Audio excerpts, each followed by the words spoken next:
What is up, fantasy people? We are back. It's the True North Fantasy Pod presented by Fantasy Points Media Group. I am Trav, chillin', as always, co-hosting, and West Coastin' is Tyrell McLaughlin. What is going on today, buddy? Same old, same old. I will say, we were so excited for a matinee, but it didn't really occur to me that, everyday people are also still living their lives. And there is some construction going on above me, so I don't know if that's going to factor in today, but, welcome to Itchy and Scratchy Land where nothing can possibly go wrong. But yeah, doing good. Good, man. I am glad to hear it. I'm excited for the West Coast Matinee too. I hope, anybody who's checking us out can put us on while they're finishing work, or, on the East Coast, it's 4:00. So maybe you get out a little bit early and you can hang out with us. Of course, I mentioned grandpas around the dinner table. Yeah, absolutely. That's so funny because my mom and her boyfriend totally eat dinner at like 4:00 every day, and get to bed by like 7. So I think that was well put. Of course, Ty, I mentioned the Fantasy Points Media Group, and the hits keep on coming over at fantasypoints.com, Ty. We've got Scott Barrett's Spork Score, I noticed today, is out on the site. Of course, our friend Graham Barfield's Yards Created. They've got betting content, tons of DFS tools, a bunch of leaderboards and other resources to get you that extra edge. And it's all from some of the sharpest minds in the fantasy industry. So, Ty, we've talked about how the premium subscription at fantasypoints.com is one of the best deals on the market for any of these all-inclusive fantasy sites putting out all this content. And with our promo code, that bargain gets even better. Ty, we can get you 10% off at fantasypoints.com if you use the promo code 21TrueNorth10.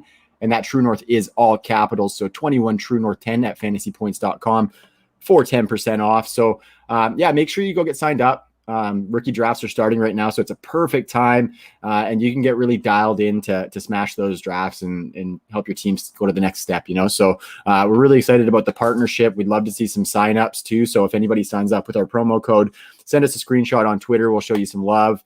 That promo code again is 21TrueNorth10, all capitals, and that's at fantasypoints.com.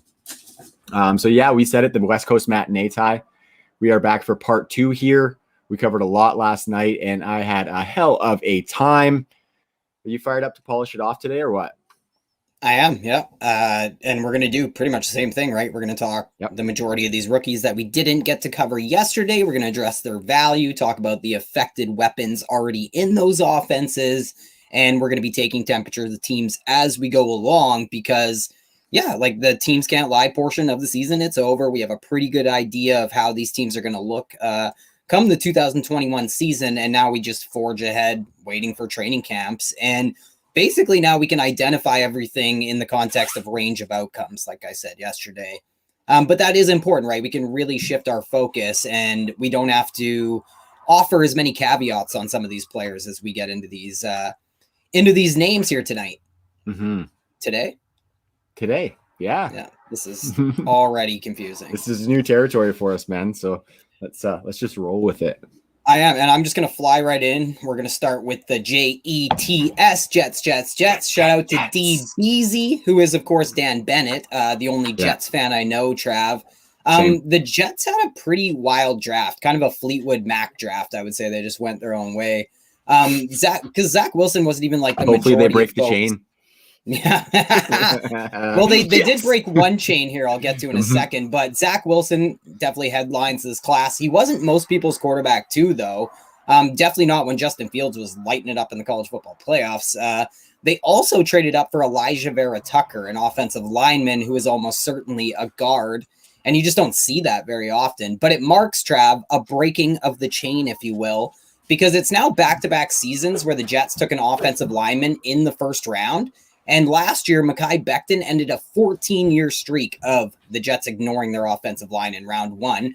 And Trav, here's a blast from the past. That streak goes back to Nick Mangold, not to be confused with James Mangold, and a tackle with the last name Ferguson Do you by chance is totally off? Yeah, nice. So you remember his first name, all name team for sure. He's a Hall of Fame all name teamer, man. DeBrickashaw Ferguson, baby, love it. Cool. Well, good. I gave you no prep on that one, so well done. And definitely all name team. So the Jets selected 4 offensive players in the top 4 rounds of the draft. Pretty exciting stuff to get into here for fantasy. And let's start with Zach Wilson. And we will get to the other guys who come into the Big Apple here because they factor in to Zach Wilson's fantasy outlook, I think, since I would argue, Travis, that Zach Wilson has a better array of weapons day one than Sam Darnold ever had. So with this new coaching staff, with some of the pieces placed around him, what is your confidence level in Zach Wilson? And for fantasy, maybe relate it to the incoming rookie quarterbacks like Trey Lance and Justin Fields, maybe. Yeah, for sure. I think I have Justin Fields. I have Justin Fields definitely above, and I'm really struggling with the Zach Wilson and Trey Lance thing, to be honest. Right now, I have in my Superflex overall rankings, I have Trey Lance as my 5th ranked rookie behind Trevor Lawrence, Fields, Najee, and Jamar Chase, and I have Wilson at 6th. And I don't think I have a big gap between the two of them. Before I actually had Lance above the wide receiver and running back in kind of the similar tier as Justin Fields, but I'm feeling like if obviously Zach Wilson is on the Jets and it's a team who's trying to turn it around, and it's a worse situation than what Trey Lance landed in San Francisco. But if I'm looking at the coaching staff here, Ty, they've got LaFleur's little brother in there who obviously comes straight out of Kyle Shanahan's chute. Phrasing, sorry. And so with baby LaFleur coming in, we kind of expect this offense to be similar to that Shanahan offense. And I think you could almost argue that Zach Wilson's weapons in New York versus Trey Lance's might have a little bit more baked in upside, just with Davis and Mims being kind of those intermediate profile guys, as opposed to everyone being an after the catch player. I think there could be a little bit more baked in upside. So I'm kind of struggling with Trey Lance versus Zach Wilson. Like, I like Trey Lance, the talent better, and the immediate. Well, if they say they both start week 1, I think I would go Trey Lance for sure. But they got a lot of weapons there with, like I said, Davis and Mims, and then you've got Jamison Crowder and Elijah Moore in the slot, who is a sexy one of those offensive additions that you were talking about. So I don't know. It just depends on how the younger LaFleur morphs the offense from what we saw in San Francisco. Looking at Zach Wilson, though, he's a good deep passer. He was the highest graded last year per PFF. He was top 3 last year in deep completions, adjusted completion percentage, yards, touchdowns. And he only had one turnover worthy play on 56 deep attempts, Ty. So he can do crazy. Some of that deep work, and he's got wide receivers that can take some of that deep work. He also actually had a top 3 grade as an intermediate and as a short passer as well. So he can do it all over the field, man. Looking into it more, I rose a little bit on Zach Wilson to the point where I can't definitively say that I like Trey Lance with kind of a gap between them. You know what I mean? I think they're very, very close. So I hope the Jets just don't rein him in too much, No, totally. And I like that you mentioned the coaching. I think it's not unlike the team we hit off the top yesterday in Jacksonville. This is kind of an entirely different era now with I could spend an hour just spitting on the grave of Adam Gase, Trav. I could. Whoa. And is that too much? He is, and for the listeners, Adam Gase is not a dead person. He is alive. So don't worry. That was just a joke. I am not spitting on graves. And yeah, I just honestly, the addition by subtraction that we're going to get in this offense in high leverage departments is really significant. Starting with play volume, like all the way through red zone efficiency, we are going to notice the difference from this offense just, being beyond belief bad, going to say 25th overall in some of these categories. And I'm not sure there won't be a lag in the fantasy community, Trav, like the negative stigma associated with Jets players is so strong. We could still see that bias baked into some of these prices. Thinking about how Zach Wilson is, like you said, not a top 3 quarterback in most Superflex rookie rankings, right? And, Elijah Moore is even lower than I thought he might be. When it comes to early production, though, there's no question a lot has to come together. And one thing that is really going to determine the success or lack thereof in 2021 for this Jets offense is the offensive line, because everybody, including myself, were quick to talk about the new mini LaFleur coming into New York alongside Robert Saleh. And we know the scheme will look a lot like Shanahan's offense, and that's really exciting. But the 49ers have an elite offensive line, and the Jets have a bottom 5 offensive line for 5 years running, basically. And no quarterback has been pressured more over the last 2 seasons than Sam Darnold in New York. And per PFF in 2020, the Jets allowed pressure in 2.5 seconds or less in 28% of their dropbacks, which was the worst rate in the NFL. And we all know, Trav, that less than 3 steamboats is completely unfair for a quarterback, just for the record. We all know that. An 11-year-old knows that. And Sam Darnold was a pressured on... Sorry? No, I said that's just being cheap with under 3 steamboats, man. It's brutal. 1 steamboat, 2 steamboat, 3 steamboats, and Sam Darnold was pressured on over 40% of the time last year. So Mekhi Becton, who was hilariously better than most rookie tackles were last year, who was selected in the first round, he still allowed 7 sacks last year, which ain't cool. So I digress, but the offensive line needs to take a big step. Spending back-to-back first-round picks on that offensive line is a great start, but this offensive line is not unlike this offense overall. It's just unproven, right? And if the Jets, Trav, need to get the ball out quickly, that could bode really well for the wide receiver they landed in round 2. Elijah Moore, True North Fantasy Football heartthrob, somebody who a lot of people we had on, including someone like Scott Barrett, really went to bat for. Did he do well here? Because he did fall out of the first round of the NFL draft. Is he a fantasy faller after that for you? For those leagues where I have an early second round rookie pick, I hope so. But I think, I think this is a solid landing spot for him. I have him right now as my 15th ranked rookie overall, as the wide receiver 6, just behind Terrace Marshall and Rondale Moore. But those guys are a tier for me. So he's not far off from my wide receiver 4 in the class, just because I really like the opportunity. For all of the things that we talked about Zach Wilson about, I guess, all of those points that we made for Zach Wilson are almost like little boxes checked for Elijah Moore. And then when you look at the boxes that he checks as a player himself, he's got that speed slot profile to be able to work underneath and do a lot of work after the catch. But I think he has the potential to do a lot of work deep as well. Almost 20% of his targets were deep targets last year. The 20-yard variety of deep targets. Exactly. And his yards per route run on deep and intermediate work, Ty, are ridiculous. On deep work, so that's only 18 targets, and I don't know exactly how many routes run, but 25.79 yards per route run on his deep work. And then intermediate, it's 13.31 yards per route run. So for anybody who is listening that doesn't know what like a good threshold for yards per route run is, in college, I think like 2.5 and over is like extremely good. In the NFL, Ty, I believe we kind of look at 2 yards per route run as a good threshold. But for these elite receivers in college, you're seeing consistently 2.5 to 3 as like a minimum staple for some of them, depending on their role, of course. But that is astronomical for Elijah Moore. So essentially all that's to say, I think he's really versatile and can bring a lot to this offense to grow alongside Zach Wilson. He's a 5'9" receiver, Ty, but he caught 22 of 39 contested catches over his college career. So that's really good for someone who's a little bit smaller. I just think we might have to wait until late in the season this year or 2022 to be able to see solid, consistent production out of him with those other guys that are there. But I think in year 1, he's going to give you some of those spike weeks right off maybe not like first week or anything like that, but you'll get them periodically throughout the season just because of the type of athlete he is. Yeah, I wish Robert Saleh invited Peter King into the draft room, Shanahan style. I think I'd like to imagine that we would have heard a Joe Williams-like story with Robert Saleh just pounding the table for Elijah Moore. Obviously, he would be saying, Elijah Moore is the next Tyler Lockett. I should know, I was in Seattle.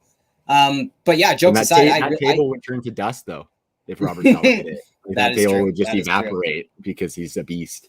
Or it would be motivated, and maybe that table would be the president of the United States today. That table's going to run through a brick wall. Exactly. Yeah. So jokes aside, I really do like this landing spot. It reminds me kind of of the Burrow-Higgins draft for the Bengals last year, just in the sense like a quarterback at the top of the draft, a wide receiver at top of round 2, who, like T. Higgins, I thought could have easily slipped into round 1. Obviously, these are very different wide receivers, Elijah Moore and T. Higgins, but I think he could be a target hog in this offense. He sure was in 2020 at the college football level. And right now, nobody has chemistry with Zach Wilson, and the extremely low play volume for the Jets last year, it really shows up in the target totals for the wideouts. It shows up in the production. Jets wide receivers averaged under 12 catches per game as a group, and 12 is the total number of wide receiver touchdowns we got from the Jets offense last year. So I don't think those figures grow to a point where this offense can support Corey Davis, Denzel Mims, and Elijah Moore, right?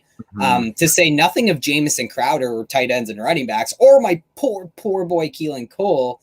But my point here is I think Elijah Moore could be the best wide receiver in this group. He's definitely the most athletic, electric, and enticing for fantasy, if you ask me.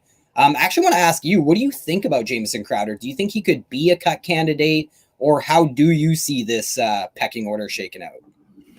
No, I don't think Crowder's going anywhere, just because sure, they're going to save 10 million if they cut him and have no dead cap. But I think he's going to be a good veteran presence in that locker room to go alongside Zach Wilson.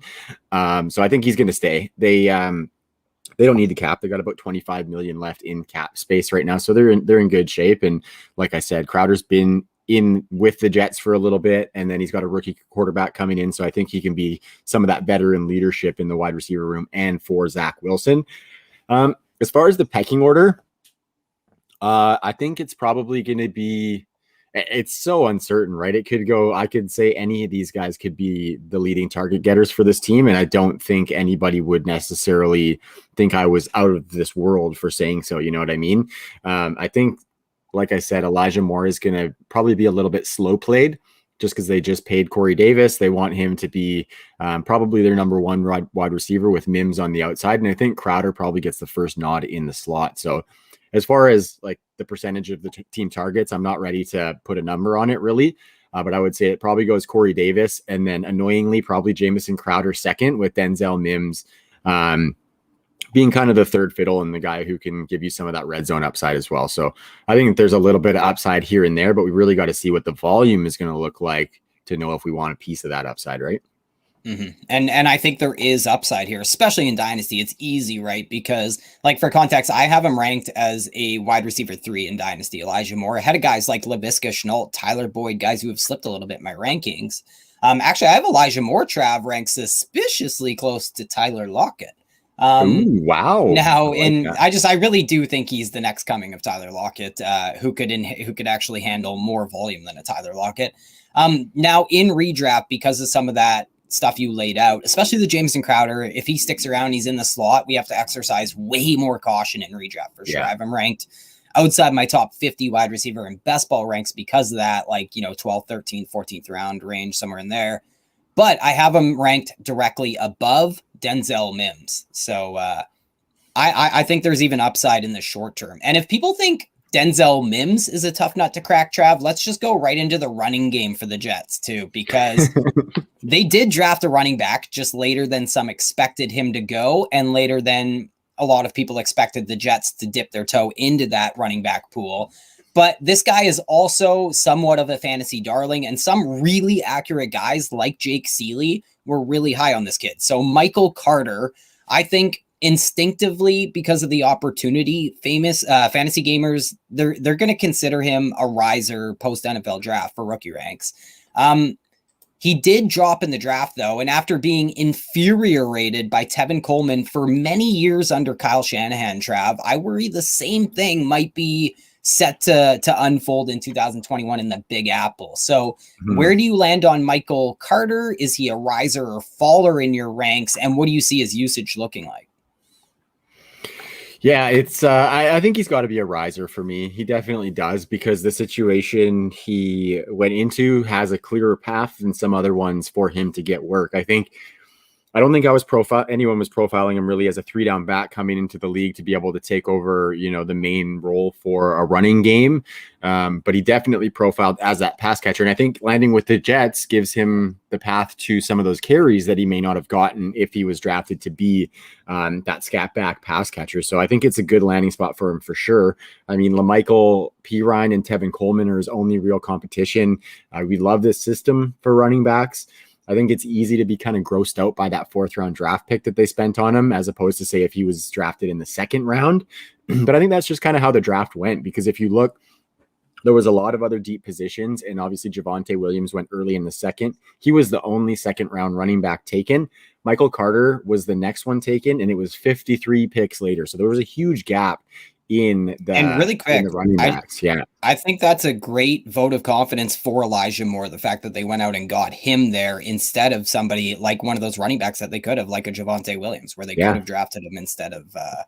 Because that's what kind of scares me, that I know they're kind of operating in the Shanahan way where they're not going to invest heavily in the running back position because they believe in their system. However, you know, how much belief can you have in Tevin Coleman and Michael Pirine? Like, I have zero. Yeah, I don't either. And that's why I think the only piece that I would really think of investing in a redraft setting even is Michael Carter, because I think he's got the most explosiveness there. I think, you know, it's hard to see him taking that entire workload, like I said, but as a big play piece, sharing time, I think he's going to get the receiving work. And then, you know, he maybe gets a handful of carries per, with a chance for that to grow if he shows that he can excel in that role. So I don't mind him. I've been seeing him go in the mid to late second of rookie drafts. Oh, really? That's cheap. And well, yeah. So maybe like I thought he'd get pushed up maybe ahead of someone like Elijah Moore. Well, I think it's just the quarterbacks, right? It's just the quarterbacks that are. Yeah, and I wonder if that happens in rookie drafts. Like we were mentioning that he fell in the draft because there just wasn't that demand for running backs. Like you could see that chasm between Javonte and him. And that might occur in rookie drafts, or it might not. It might be a situation where people lose out on a Javonte Williams. They're very running back needy, and maybe they do reach for a Michael Carter because he's that next guy. Is I guess what we're saying. He is probably that next guy. And you might not want to attack the top of a second tier, right? You almost never want to attack for sure. Or you still got Trey Sermon, right? You still got Trey Sermon on the board. And that's a guy I have significantly ahead of him. Yeah. Exactly. And I think what happens for him to fall is that the wide receiver value at that point in the draft is just really, really good with all, especially if you get all five quarterbacks coming off the board in the top 10 picks, the receiver value that falls in the late, I got 3 rookie drafts on the go right now, Ty.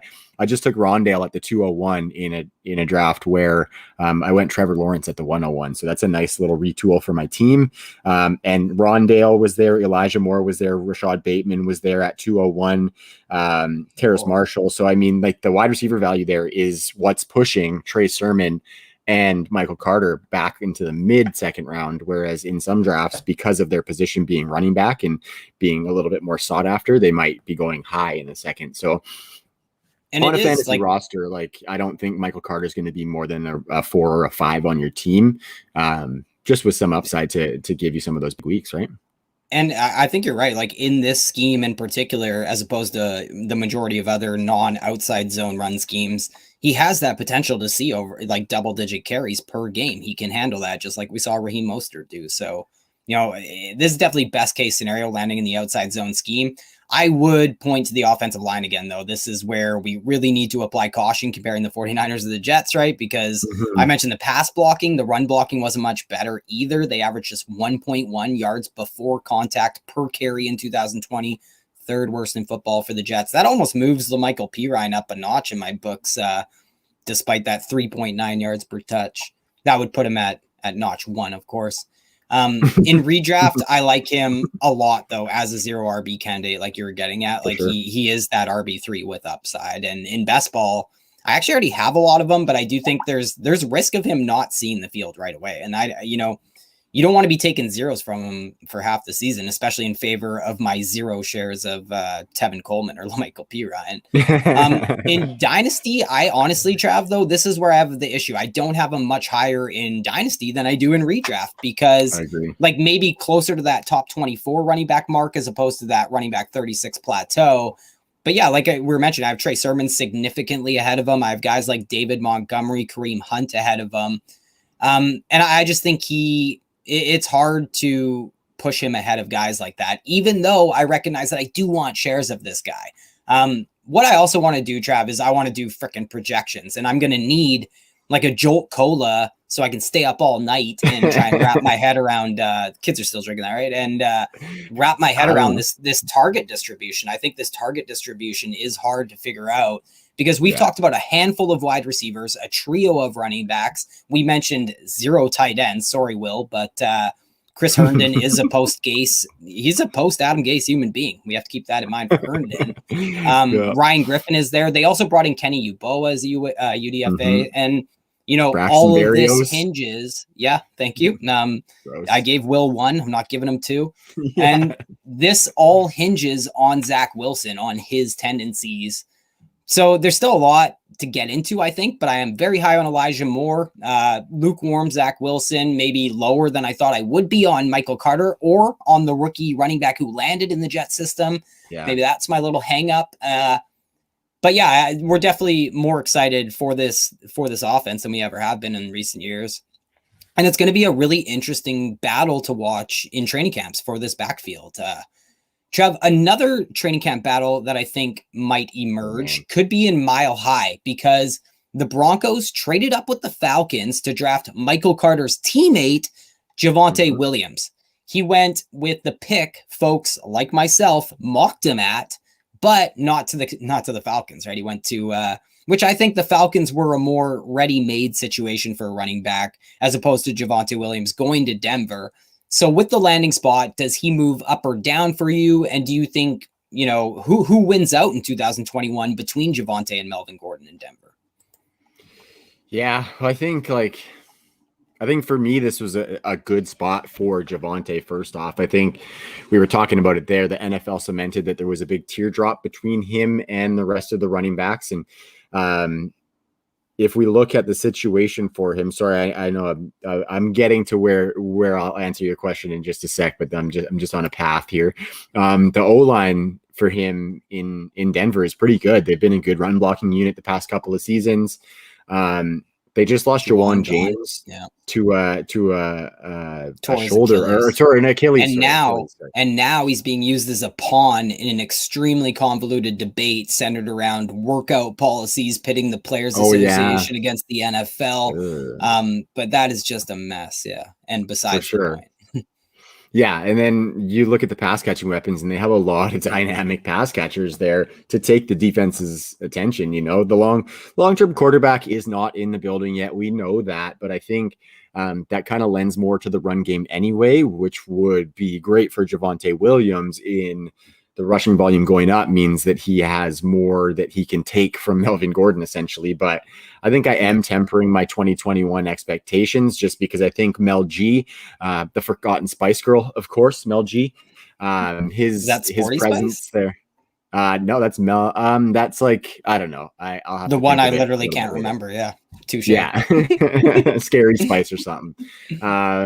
Yeah, Melvin Gordon being there makes it hard to see big early season production from Javonte Williams, but I think he's absolutely a candidate to be a league winner towards the end of the season. Melvin Gordon has been known to get banged up, and Javonte coming in, like they drafted him at the top of the second to be a 3-down back of the future for them, and he's going to get that opportunity at some point this season, and I think when he does, he's going to just light it up. So I think Javonte is... If I'm looking at redraft, Javonte is the guy that I would want to draft, even though I might have to wait a little bit longer just because I think he's the guy who's going to give you some excitement, whereas Melvin Gordon's going to give you those ho-hum 4 yards per carry, some good red zone work, I guess. But I think Javonte is better in the passing game as well, where Melvin Gordon got 44 targets last year in Marvin a pretty Jordan. Marvin Jordan.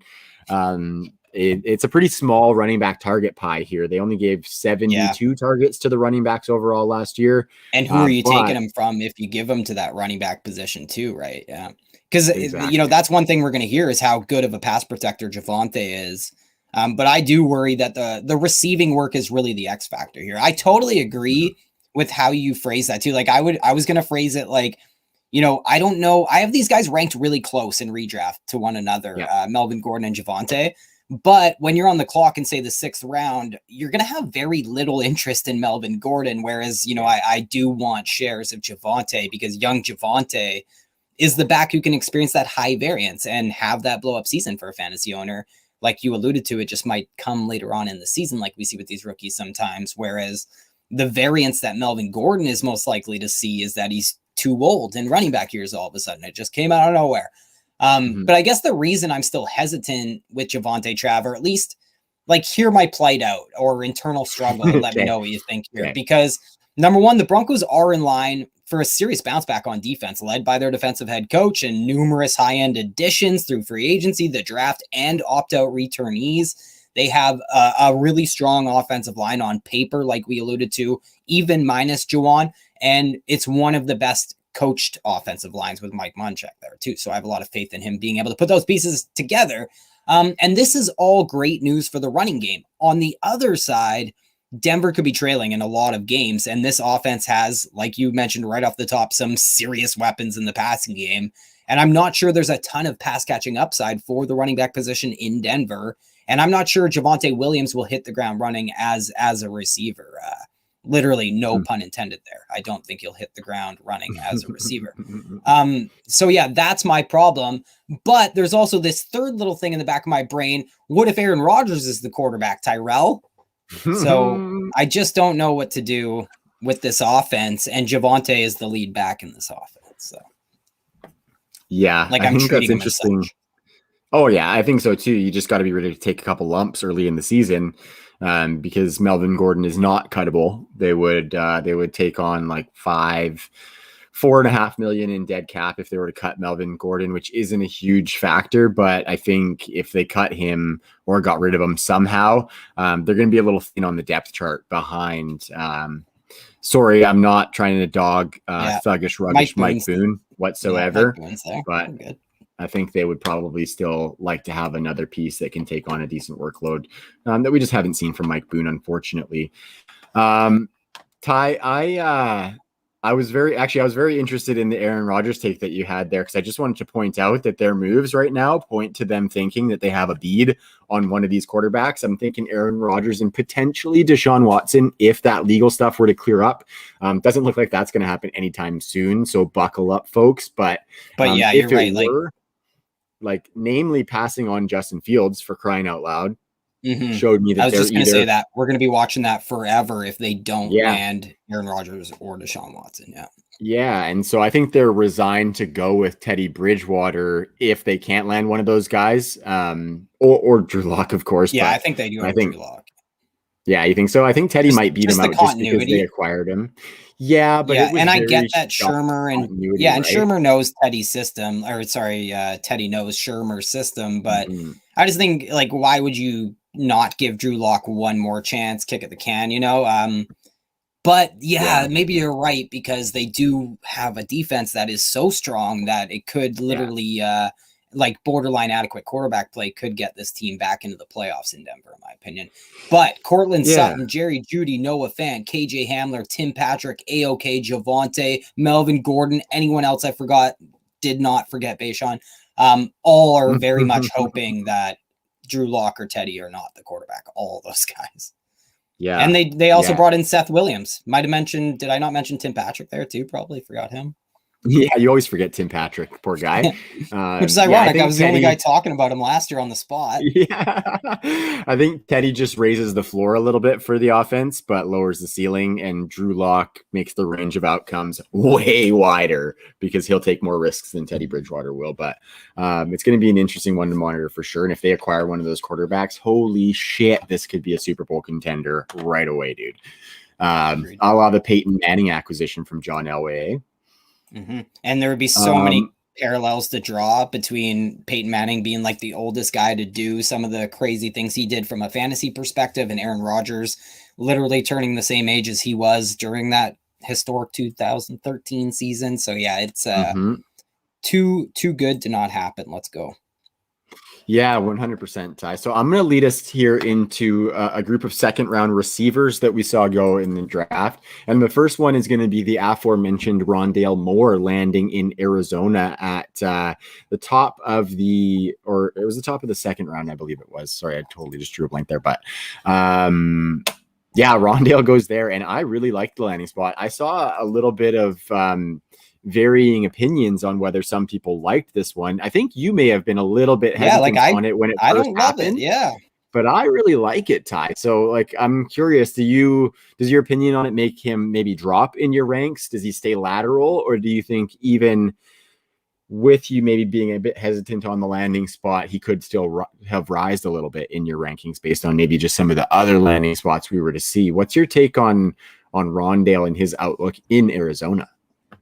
Yeah, and there's no doubt that he's probably moving back up draft boards. Maybe the height and some of the measurements to go along with some of the unbelievably exquisite pro day testing numbers that he put out, that might have dropped him in some rookie ranks, and people, saw the NFL wasn't really considering a first round guy anymore.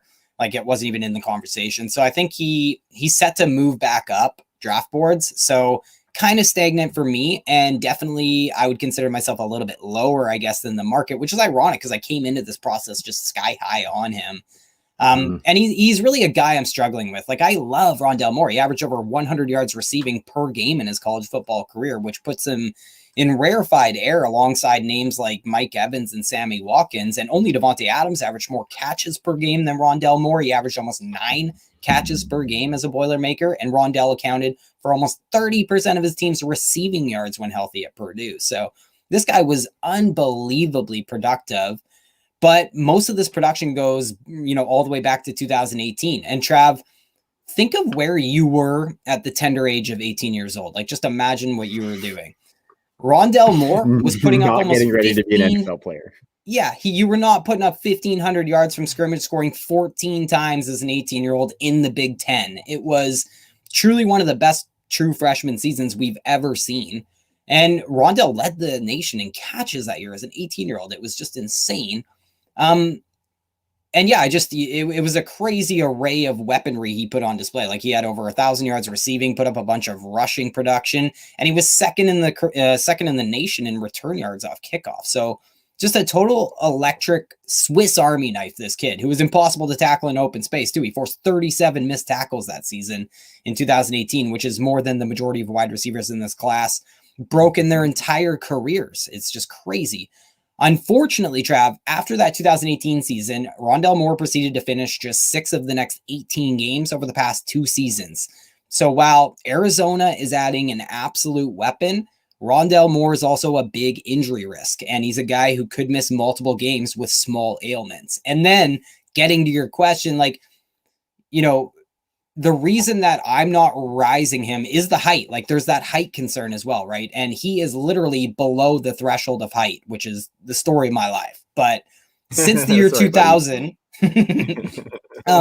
since the year 2000, not a single wide receiver has scored 150 fantasy points in PPR while being listed 5'7" and shorter. Sorry, that's 160 fantasy points. So you're looking at guys comparing him to Andrew Hawkins, Taylor Gabriel, who are the only 2 guys in recent memory to put up 150 points at 5'7" or smaller. So it sucks because I have these 2 massive hangups for Rondale Moore, and turning this to fantasy, thinking about value, I actually just worry, like we're talking about, that he ends up getting a bit overvalued in fantasy circles because he was drafted in round 2. He is going to Arizona attached to Kyler Murray, one of the most advantageous systems for a wide receiver. So with just that in mind, I wonder if he does get overhyped, because we should be getting somewhat of a discount on this player because of the size, the injury history. I just don't see that happening in real time. He's going at the top of that second round.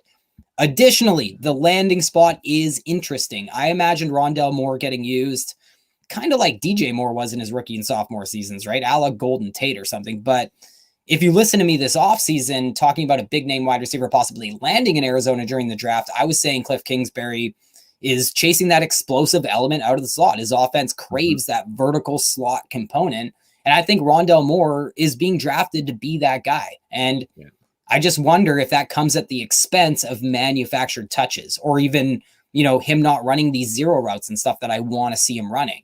I worry Rondale Moore could have fewer opportunities to put that yards after the catch on display. And by the way, over 70% of Rondale Moore's receiving yards in college came after the catch. But we're trying to see what these guys are going to do going forward, not what they've done in the past. So if he's playing the vertical seam stretching role in the Cliff Kingsbury offense, he could be really volatile on a week-to-week basis for fantasy owners.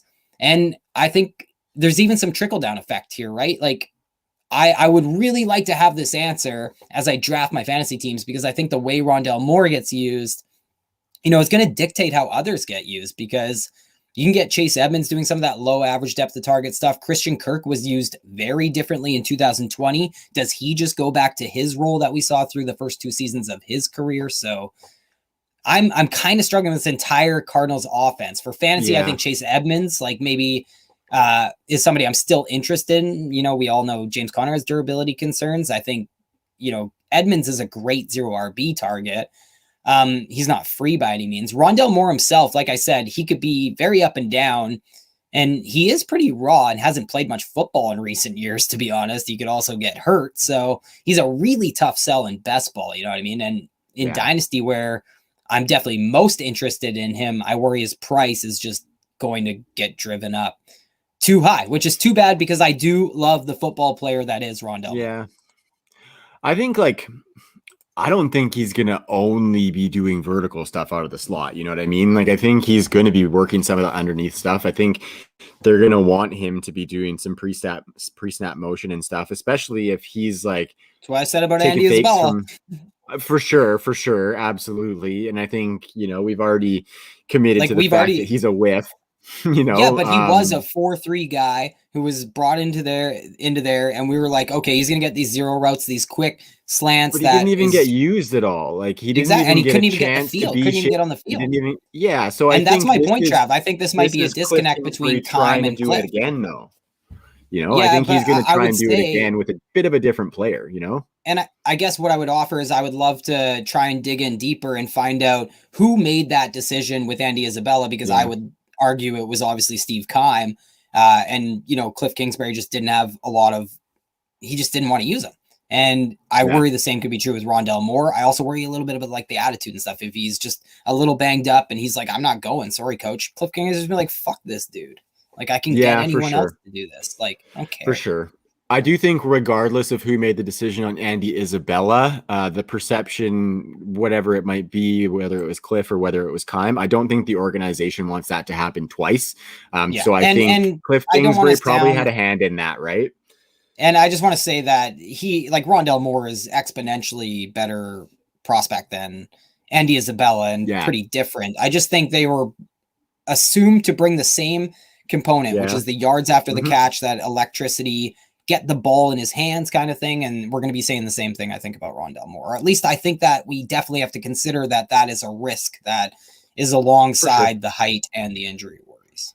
For sure. I think he's going to slot in really nicely as second in the target pecking order, maybe third, depending on what Chase Edmonds' role looks like, because he is also heavily targeted and projects to be again this year. But I'm very hopeful for Rondale, man. I have him as my wide receiver 4 in the class after the draft, just behind Chase, Devontae Smith, and Jalen Waddle. I have him at the top of that tier with Terrace Marshall and Elijah Moore as well. So I am loving me some Rondale Moore. Like I said, I took him at the 201 in that draft that I'm in today, and I'm not even looking back. I think that's a great pick. I'm going to move on to the next guy, though, Ty. This was in the same division as the Arizona Cardinals. A little bit more of like a out of left field pick, I guess. Maybe not super left field when you consider the team that took him. Yeah, no, and especially if you consider the team that took him in the Seattle Seahawks, and that would be Dwayne Eskridge. I'm curious, Ty. He's got to be one of the bigger wide receiver risers, obviously, post-draft. I don't think he was in the second round on most people's radar necessarily, maybe from a left field team or whatever, after what he did at the Pro Day. But I think he was definitely a couple tiers behind some of these other guys. But I want to know, like, what can we expect from Dwayne Eskridge in his first season in Seattle? Is he immediately third in that pecking order behind Lockett and DK, or is he going to have to climb his way up a little bit, even though he got that second round draft capital? Because we know it could go any way in Seattle with old Peach Cobbler. No, I think he is. I think Dwayne Eskridge is the wide receiver 3 in 3 wide receiver sets right away. And yeah, no doubt. Like I will say, I think it was the Wes Huber episode. We did say that Dwayne Eskridge has a ton of third round draft capital buzz. So I was kind of anticipating third round draft capital. Now, you know, that's also like where I had him like third round rookie ranks too. So I was a little bit higher on Eskridge. Now he might creep up right into that second round for me in rookie drafts, like that late second round. That's crazy. I think he's my rookie wide receiver 9. When I look at startup ranks, though, I still have him down, like, you know, not even a wide receiver 4, I don't think. But he's definitely like an arbitrage play on a Rondale Moore, right? And maybe I should, you know, dish his tail the tape too, because people might not know about Dwayne Eskridge as much. It's possible he's a much lesser known wide receiver. So he's 5'9", 190 pounds, super athletic guy, ran sub 4.4 at the Western Michigan Pro Day, sub 7-second 3-cone, posted 124 in the broad jump. Eskridge has like that short area quickness, that burst and explosion, change of direction for days to go along with that straight line speed. I really like his talent. So I think the Seahawks can use him in a lot of different ways. Like he can be a vertical threat and a big threat after the catch, right? Just like Rondale Moore. And this kid's still learning too. Like he just, like 2020 was pretty much his first full season as a wide receiver. And it showed too, like he had little regard for his own well-being, which I just love to see from a little guy, but he was actually like really good in contested catch situations despite his size. But you saw like routine balls dropped, like just routine passes he should have. It was crazy. Small route tree, all that. Some of the raw stuff you would expect to see and stuff that he can easily clean up at the next level as he continues to learn the wide receiver position. And truthfully, yeah, he landed in an ideal situation, obviously attaching to Russ Wilson as any rookie wide receiver's lottery ticket. And Seattle is a spot where he can learn from a pretty similar player in Tyler Lockett, because the question we should ask is how much do we see Dwayne Eskridge right away, right? Given that he does need to develop in some areas. And when we do see him, is it going to be in the slot? And if so, what does that mean for Tyler Lockett, right? Because I think he's going to be limited in snaps because Seattle's not going to run a ton of 3 wide receiver sets. And it might not always be him on the field. It might be Freddie Swain, might be someone else, right? It might be Gerald Everett in the slot. So, I think this gives Seattle a ton of flexibility. Lockett can play on the outside if need be. And I think Eskridge can too. I'm not sure if that's a hot take either. I think Eskridge can play on the outside. He should be able to separate with that speed and quickness. And he's also a solid 190 pound short guy, Dwayne the Rock Eskridge, we can call him. But yeah, landing in Seattle makes Eskridge like not the elite deep threat in the offense. That guy's obviously DK Metcalf, and with Russ at the helm, like his skill set aligns with his quarterback in Eskridge. And because of the depth chart, maybe in 2020, 22, at the very latest, we're going to start to get, like, I think even right away, we're going to get spiked weeks off some deep touchdowns from Russ to Eskridge. So I don't think he's the worst last round pick in your best ball tournaments. No, absolutely. Especially if you're stacking him with like Tyler Lockett, like you mentioned, they have similar skill sets a little bit. So you basically have that entire piece of the pie. If Tyler Lockett goes down, it's likely Dwayne Eskridge. And actually, Ty, I'm looking at the amount of 11 personnel that they ran last year, and they were top 10 in the league in 11 personnel run. That's right. Since DK's come in, that's really gone up since DK's come in. For sure. The other and not thing to with mention the Eskridge, offensive coordinator that they've got is coming from the Rams, who are notorious for running a ton of 3 wide receiver as well. So I think that bodes really well for Dwayne Eskridge, a second round rookie, to get on the field a little bit. So yeah, I don't mind it too. I've risen. You have him at 9. I actually have him right at 10. So we're pretty much in line with Dwayne Eskridge just because of that opportunity that he profiles to get.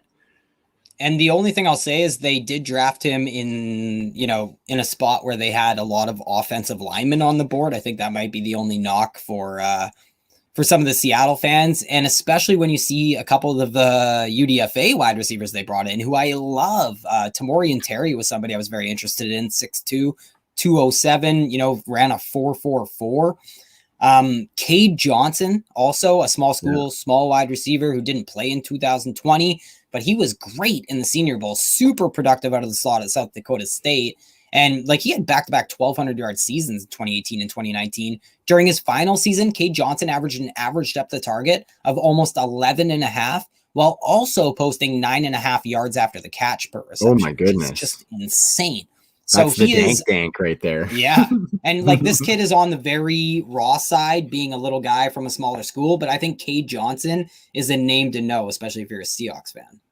I dig it. The Seahawks aren't shy about letting those unheralded guys get playtime if they deserve it too. So that's a team where you might want to, maybe grab the third running back on the team, or maybe grab a Tamorian Terry or a Cade Johnson and put them on your taxi squad just to sit there and see what that role turns into as the future, because situations change really fast across the NFL.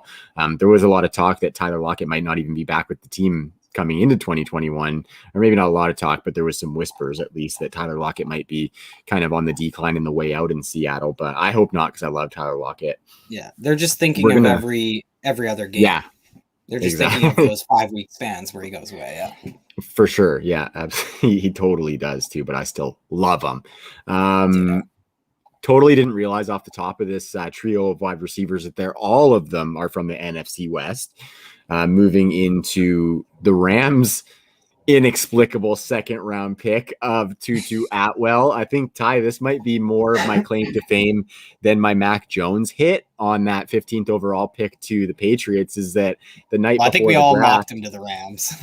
Yeah, well, the only place that made any sense that could possibly use Tutu. Second round though is wild, and we were wondering how do they use this little draft capital, and I said the night before they're probably going to use it on a running back or a wide receiver. Yeah, that's right. They did Van Jefferson last year in the second. They did Cam Akers as well, and then the previous season they took Darrell Henderson in the second round. So it's just they just really like that second round draft capital. So it's weird. But Tutu is just a puzzler, Ty. Actually, really first before we get into Tutu, all three of these guys, NFC guys I was going to say, how do you have those three ranked with Rondale, Eskridge, and Tutu, all three of them going within 9 picks of each other in the second round? Yeah. I don't have any of these guys as top 36 options, even in Dynasty. Rondale is the guy I have ranked the highest pretty comfortably. I have Rondale alongside guys like Will Fuller, Michael Pittman, Curtis Samuel, Robbie Anderson. I think Gabe Davis is somebody I'm looking at. That would be a really interesting decision if I'm on the clock in a startup. That would be. But yeah, no doubt Rondale is the overwhelmingly most valuable asset of the three. I'm not sure the deviation between him and Eskridge is justified whatsoever. I might be a tad low on Rondale Moore, and I'm much higher on Dwayne Eskridge than the market. I'm more likely to pass on a Rondale to select Dwayne Eskridge rounds later, right? And Tutu Atwell is just somebody I will have 0 shares of in fantasy. So, I admit I'm a hater. I was heading into the process. I am still, and I wouldn't even be happy if I was a Rams fan, to be honest, with this pick, particularly because the Rams passed on Creed Humphrey with that pick, which I just thought was an egregious error. I just literally dropped my jaw that Tutu Atwell went ahead of Creed Humphrey to the Rams. So yeah, I was so turned off. I was tuned out, I would call it, on Tutu, because I didn't even see that he weighed in so light at his pro day. 149. Yeah, so he's listed in Greg Cosell's draft guide, which you can download at fantasypoints.com. While you're there, make sure you're hitting up the Fantasy Points media page where our helipad is on that fine establishment. But yeah, Tutu is listed at 155 pounds on that draft guide. In the history of the NFL, Travis, there has never, ever been any player at any position weighing under 160 pounds to score 150 fantasy points in PPR. JJ Nelson in 2016 for Arians put up almost 140 PPR points, the second best season by a sub 160 pounder ever. And Stephen Baker, who I believe went by the moniker the touchdown maker, has the best season of all time by a featherweight, just 148 PPR points. So for Tutu at 155 pounds, there is 0 precedent. With all that out of the way, Trav, there are ripple effects. There's ripple effects to them adding Tutu Atwell in this Rams offense, positive and negative, because when it comes to Tutu landing with the Rams, number one, it injects an element of speed that was kind of lacking in this offense, or at least it will be once Deshaun Jackson gets hurt. But Tutu is a very concentrated effort, if you will. The Rams are absolutely the only team to utilize the skill set that Tutu has to offer. It really makes you feel for a dude like Kadarius Toney landing in Jason Garrett's offense, to be honest. And what I mean is nobody uses pre-snap motion, jet sweeps, and all that misdirection more than Sean McVay and the LA Rams. If you look on PFF, Tutu Atwell over the last 2 seasons in college has 28 catches off jet motions or sweeps, the most in college football, 29 targets, the most as well. And he had the most receiving yards on motions or jets, and Buddy averaged over 14 yards after the catch per reception on those motions or sweeps, which, despite league-leading volume, Tutu's 14 yards after the catch per reception on motions and sweeps was the second highest over that span, and kind of outrageous, to be honest. So yeah, for real football, this is an appealing move, but for fantasy, Tutu is he's the definition of a better real-life guy than fantasy guy. I just don't see him ever sniffing a 1,000-yard receiving season or anything, not even 750 for that matter. But he will be a massive tactical advantage, and it'll make the misdirection in LA even more misdirecting. And yeah, yeah, I don't know if that came out right. The other thing that, yeah, I'll go with it, but I think he could really, like, the one thing the size does for folks is really make you worry about him getting off the line, right? But if any team, like just him going against press man coverage, it'll be game over. But if any team can scheme it up, it is Sean McVay and the Rams. They ran the most plays from a bunch formation last year, like the 3 wide receivers on one side of the field. They ran bunch formations at the highest rate in 2020, which is huge because in those sets, you can line up Tutu at like the Y or the Z or whatever, and you can have multiple guys releasing at the same time, running rubs or what have you. And most importantly, Tutu won't be lined up directly on the line. He'll have that like built-in 1-yard cushion. So I just spent 10 times too long on Tutu, Trav. But maybe for actionable information, like he could actually snake some of the rushing production we've enjoyed from Bobby. However, the Tutu's like his speed, the fact that, you know, he's a wide receiver getting added to this offense, it probably bodes well for Robert Woods. Cooper Kupp is Cooper Kupp. So I definitely still like both those wide receivers, Robert Woods and Cooper Kupp, at their costs. And I think Tyler Higbee seems like the big winner with how little they've added, no pun intended. And with Stafford coming in, not only do I think they're going to throw more inside the 10-yard line, but we could see Higbee really cement himself with no other like wide receiver coming into town of substance. Yeah, for sure. And nobody else, profiling as a dominant red zone weapon is the big piece, because I think we expect this offense to make a bunch of red zone trips. And I think that the red zone touchdowns are going to be lucrative in this offense versus some other offenses in the league, obviously. So, I think you encapsulated it all really good on Tutu. I'm not investing in him in anything more than like the 3rd round in rookie drafts. Just, I love Cooper Kupp, and you mentioned the bunch formations, which I think are going to be key for him. I think in more standard 3 wide receiver formations where there's 1 guy in the slot, 2 guys on the outside, it's hard to see Tutu making the field because they've got all sorts of slot guys that are much better than he is, much better size than him. So I'm not thrilled about Tutu. I think you kind of encapsulated it really, really nicely about what his role could look like. What do you think? And where his upside lies, right? What do you think about the running back position? Because I was expecting the Rams to possibly add a running back, like you said, sooner rather, like maybe higher than anyone else is imagining, but they did not. They brought in Jake Funk, who's a running back I have almost zero interest in, to be honest. Yeah, and honestly, I had no interest in him even as a sleeper, to be honest. So actually, really quick, Jacob Harris, the tight end that they added, he is a super freak athlete, former soccer player. He's going to play on special teams right away. I think Jacob Harris is actually a name to know. Jake Funk, I don't think is.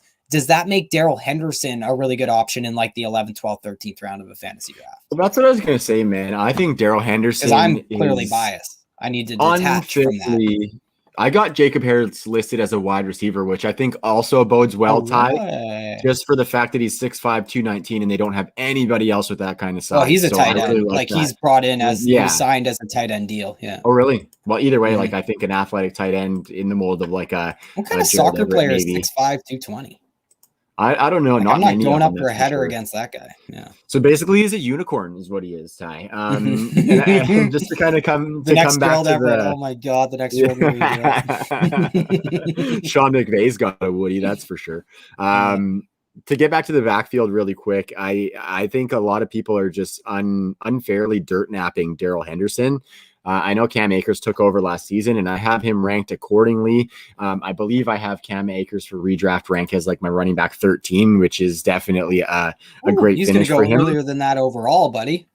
I think so too, but I'm not. That's not where I got him, buddy. No, me too. I have very little. I think Darrell Henderson's going to have more to say in this backfield than we're giving him credit for. He is also a 2nd-round pick. He didn't die. He showed some explosiveness finally last year, and I think he's got a lot in his game. Exactly. And then Cam Akers came and took over in the back half of the season, which was kind of a hot hand thing. So don't be surprised if Darrell Henderson is more of a thorn in Cam Akers' size or thigh. In his a thorn in his side. Wow. Something in his thigh. There's something in his thigh. It's almost like you hit the nail on the head. Oh my God. I think I'm pretty confident I finally got that somehow. I don't know how I think you got that one down 20 too, years of my life that I couldn't, and now that I can, it's mind blowing. It's like I used to put the S in that dessert treat that's like a creamsicle, but it's the other one. I'm not going to say it because I blow it. So I'm going to mosey along here, Trav, to a wide receiver that I cannot believe went behind Tutu Atwell. And maybe here we can sneak in some Chuba Hubbard talk here too for Smokey. So let's go to Carolina, raise up. I want to start with the wide receiver that I was, pretty vocal about during the process, but then it came out that he had injury concerns during the draft process, talking about Terrace Marshall out of LSU. And he did drop. Oh, darn it. And he did drop. Marshall barely cracked the second round of the NFL draft. And I think he was the wide receiver 10 off the board after all those NFC West wide receivers we just talked about. So, Trav, are we carrying over the NFL team's worries when it comes to that injury risk? And what does Marshall, what is it? Is he rising or falling in your ranks, or was he already rising or falling? How are you dealing with this? He fell a couple spots, actually. He was my wide receiver 4 going into the process or going into the draft, and he's moved back to wide receiver 5 behind Rondale just because I do like the path that Rondale has. Yeah, I like the path that Rondale has. I think, this is for a dynasty leagues, of course. I think he'd probably be a couple spots behind that, probably in more of like the 10 range for redraft, I would say, as far as the rookie wide receivers, just because I think not necessarily so much for the injury concern, because I was reading some stuff before the show and he says that he's 100% after January arthroscopic knee surgery, which is a pretty early recovery, but I don't know the extent of the surgery, of course. But I think if he's saying he's good, Joe Brady knows him really well. I don't think he's going to be on the pup for like the first 8 weeks or anything. But I think just due to the weapons that they have on this team with McCaffrey coming back, DJ Moore and Robbie Anderson, I think they have really good firepower to not need Terrace Marshall to be a producer right away. I think the cool thing about that is that he can do a lot of different things. And like I said, Joe Brady knows him from the LSU days. Terrace Marshall was fantastic out of the slot the last couple of years. And I think his size profiles him as a pretty good outside weapon in contested situations and red zone situations as well, which I really like him in. So I really, really like the Terrace Marshall landing spot. And I think the lack of production this year could just be because he needs to work his way up that totem pole of targets, as opposed to the injury being the main factor there. So I'm not expecting a ton from Marshall in year 1, but I'm still investing in him in the back of the first round of rookie drafts, just because I think the upside that he brings in dynasty leagues is immense. Like he could be the wide receiver 2 or 3 in this class in 2020, but as early as 2022. And that's why I was actually really devastated by the landing spot, to be honest, because of exactly that. I thought long term, this guy is literally somebody who could be the best wide receiver behind Jamar Chase from this class. And I just don't think it's as great as we might think it is. Like maybe I'm overthinking this. But like Robbie Anderson won't be there long term, I think would be one thing that somebody would say. Marshall is paired with Joe Brady is definitely the one that comes up. But right there, Joe Brady is likely gone from Carolina after this season. I'd bet the house on him landing a head coaching job next offseason. He interviewed for about a handful of jobs this offseason. And, that connection could be lost right away. And then Robbie Anderson could easily re-sign with Carolina. Clearly, Matt Rule loves him, who is the Panthers head coach, who has a connection with Robbie going back to college. So, and let's say Marshall is healthy heading into 2021. Or whenever he does get onto the field, he's probably still the 4th option in the passing game, pretty locked into that 4th option behind Christian McCaffrey, DJ Moore, and Robbie. And that's the 4th option tethered to Sam Darnold right now. So, with all that said, there's definitely an argument to make for betting on the talent, right, Trav? And because I'm so high on the talent, I think I still will have exposure to him because I think he's going to fall on a lot of people's boards.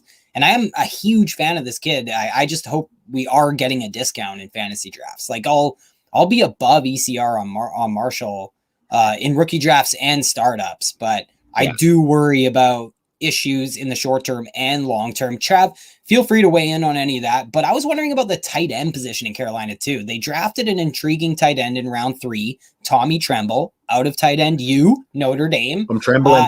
Trembling. And he pairs with off-season tight end acquisition, Jules boy from Arizona, the white boy with the flow. I am just completely blanking on his name. Dan Arnold. Arnold. Danny. Yeah. So do you think we have to start factoring in some tight end market share in Carolina after the position has just been completely devalued in the system? I think it would be to the detriment of Terrace Marshall for sure. Like, I think the tight end probably wouldn't be taking over the role, obviously, that Curtis Samuel played last year. But I think the tight end, if they're going to be a piece, they're going to have to take some of those targets that Curtis Samuel Ian Thomas could have done it. Shoulda, coulda, woulda. And so I don't know, man. Like, I'm not ready to say that I'm investing in Carolina tight ends is basically what I'm saying. I think they want to be a 3 wide receiver team, spread the defense out a little bit. Matt Rule is an offensive mind in his own right, even though Joe Brady is the offensive coordinator there. So that kind of does give me a little bit of, I don't even know what the word is, but anyway, optimism for Terrace Marshall is that Matt Rule is no slouch in that department himself, right? Even though Joe Brady in the rapport is nice to have. So yeah, no, I'm not investing in Dan Arnold. I might put Tommy Tremble on a taxi squad, especially in a tight end premium league, because we do know that this is going to be a spread out offense that does throw the ball. So if Tommy Tremble does it, he could be an insanely good value because they're aching for some sort of tight end to do something. But I don't know if they're going to make a concerted effort to make the tight end a mainstay in their offense, especially with all the targets that Christian McCaffrey is going to soak up. And another, just to throw his name out there, Shy Smith is another gadgety wide receiver that Carolina brought in as well, who I kind of liked. Any parting thoughts on Chuba Hubbard before we move on? Any concerns of Christian McCaffrey or anything? No, no concerns. And I totally get how this tanked Chuba Hubbard's value. I do think that he steps in as one of the better handcuffs in the NFL already, so that's what I was wondering. So do you think if Christian McCaffrey goes down that he's getting Mike Davis workload next year? Because I totally disagree with that. I don't think right off the bat for sure, but I think, I don't think 2022, 2023, he probably is that. I don't think they'd be ready to trust him with that this year like they did Mike Davis, who was a sage veteran. So I'm not saying that, but I think like down the line, man, Christian McCaffrey, he takes on one of the biggest running back workloads in the league. And so nothing physically makes him more prone for an injury, but I think just the fact that he's on the field so much, he has more opportunities to get injured, So I still don't mind Chuba as like an early 4th round pick in rookie drafts to put on that taxi squad as a guy. Like, I don't see his situation as that dissimilar to Tony Pollard coming out, which I know that you were a big fan of, Ty, and you're not quitting Tony Pollard. So I could see myself getting into that same position with Chuba Hubbard potentially, especially if he gets the chance to flash that upside in this offense. Yeah, I just think Chuba's a one-trick pony and Pollard can do everything at all times, anywhere in the formation of an entire offense. Like, I really don't get it. Yeah. With Chuba. Why did they make this pick? I have no idea. He doesn't fit the scheme. He only adds chunk plays in the run game. Like, he's not a plus pass catcher. I just don't get what he is. And he's nothing like Christian McCaffrey stylistically. So he's like, Christian McCaffrey makes guys miss. Chuba does not. No, that was my big issue. Man. And he needs holes, and they don't have holes in Carolina. And I don't think he could handle even a remotely similar workload to Christian McCaffrey. I really thought it was a strange pick. And like, I can't even find Chuba in my rookie rankings, but I probably have him behind guys like Elijah Mitchell and Kylan Hill, guys who are in better situations that I, think have a wider variety of skill sets to offer an offense. I think Chuba is literally a guy who's going to offers, like, he's almost how I would have thought of Anthony McFarland going to Pittsburgh last year. That's how I like that as well too, as kind of that guy who can be like a future, and it didn't work out, body explosive play guy yet. Obviously, but it's because he can't do anything other than that 10 to 15 yard run, which he needs a hole to accomplish in the first place. It's just, those are guys I just don't get. Especially when Carolina had, they could have added like an offensive lineman. Why not? I thought it was strange because what they got out of Mike Davis last year. So I will move on. Damn you, Smokey. Another devastating drop in the draft, Trav, was Amon-Ra St. Brown. I can guarantee, Trav, this guy just set a record for the lowest draft capital of all time by a player who had a blue check mark on Twitter entering the draft. So T-Rav, Amon-Ra St. Brown. I'd like you to do that study and confirm, please. Yeah. It is hailing like a motherfucker out here, by the way, Ty. Just a little sidebar. Like those things are solid, right on. Sorry, totally. Style. Yeah. Well, I hope you had an umbrella out on draft day if you were an Amon-Ra St. Brown truther, because we made some noise for this guy, and it really came to a head when we had Wes Huber on. Unfortunately, ARB experienced a pretty steep fall in the draft. At the same time, though, Trav, he lands with the Lions, who offer an abundance of opportunity for pass catchers, or at least so I'm told, in the fantasy community. So how do we calculate his fantasy value now?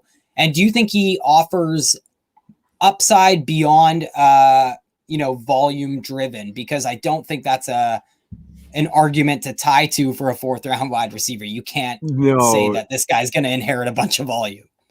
And a guy with his profile too. Like if you add his profile as a player on top of that, I think he 100% needs that volume. That's a good point. Like this guy needs it. Yeah.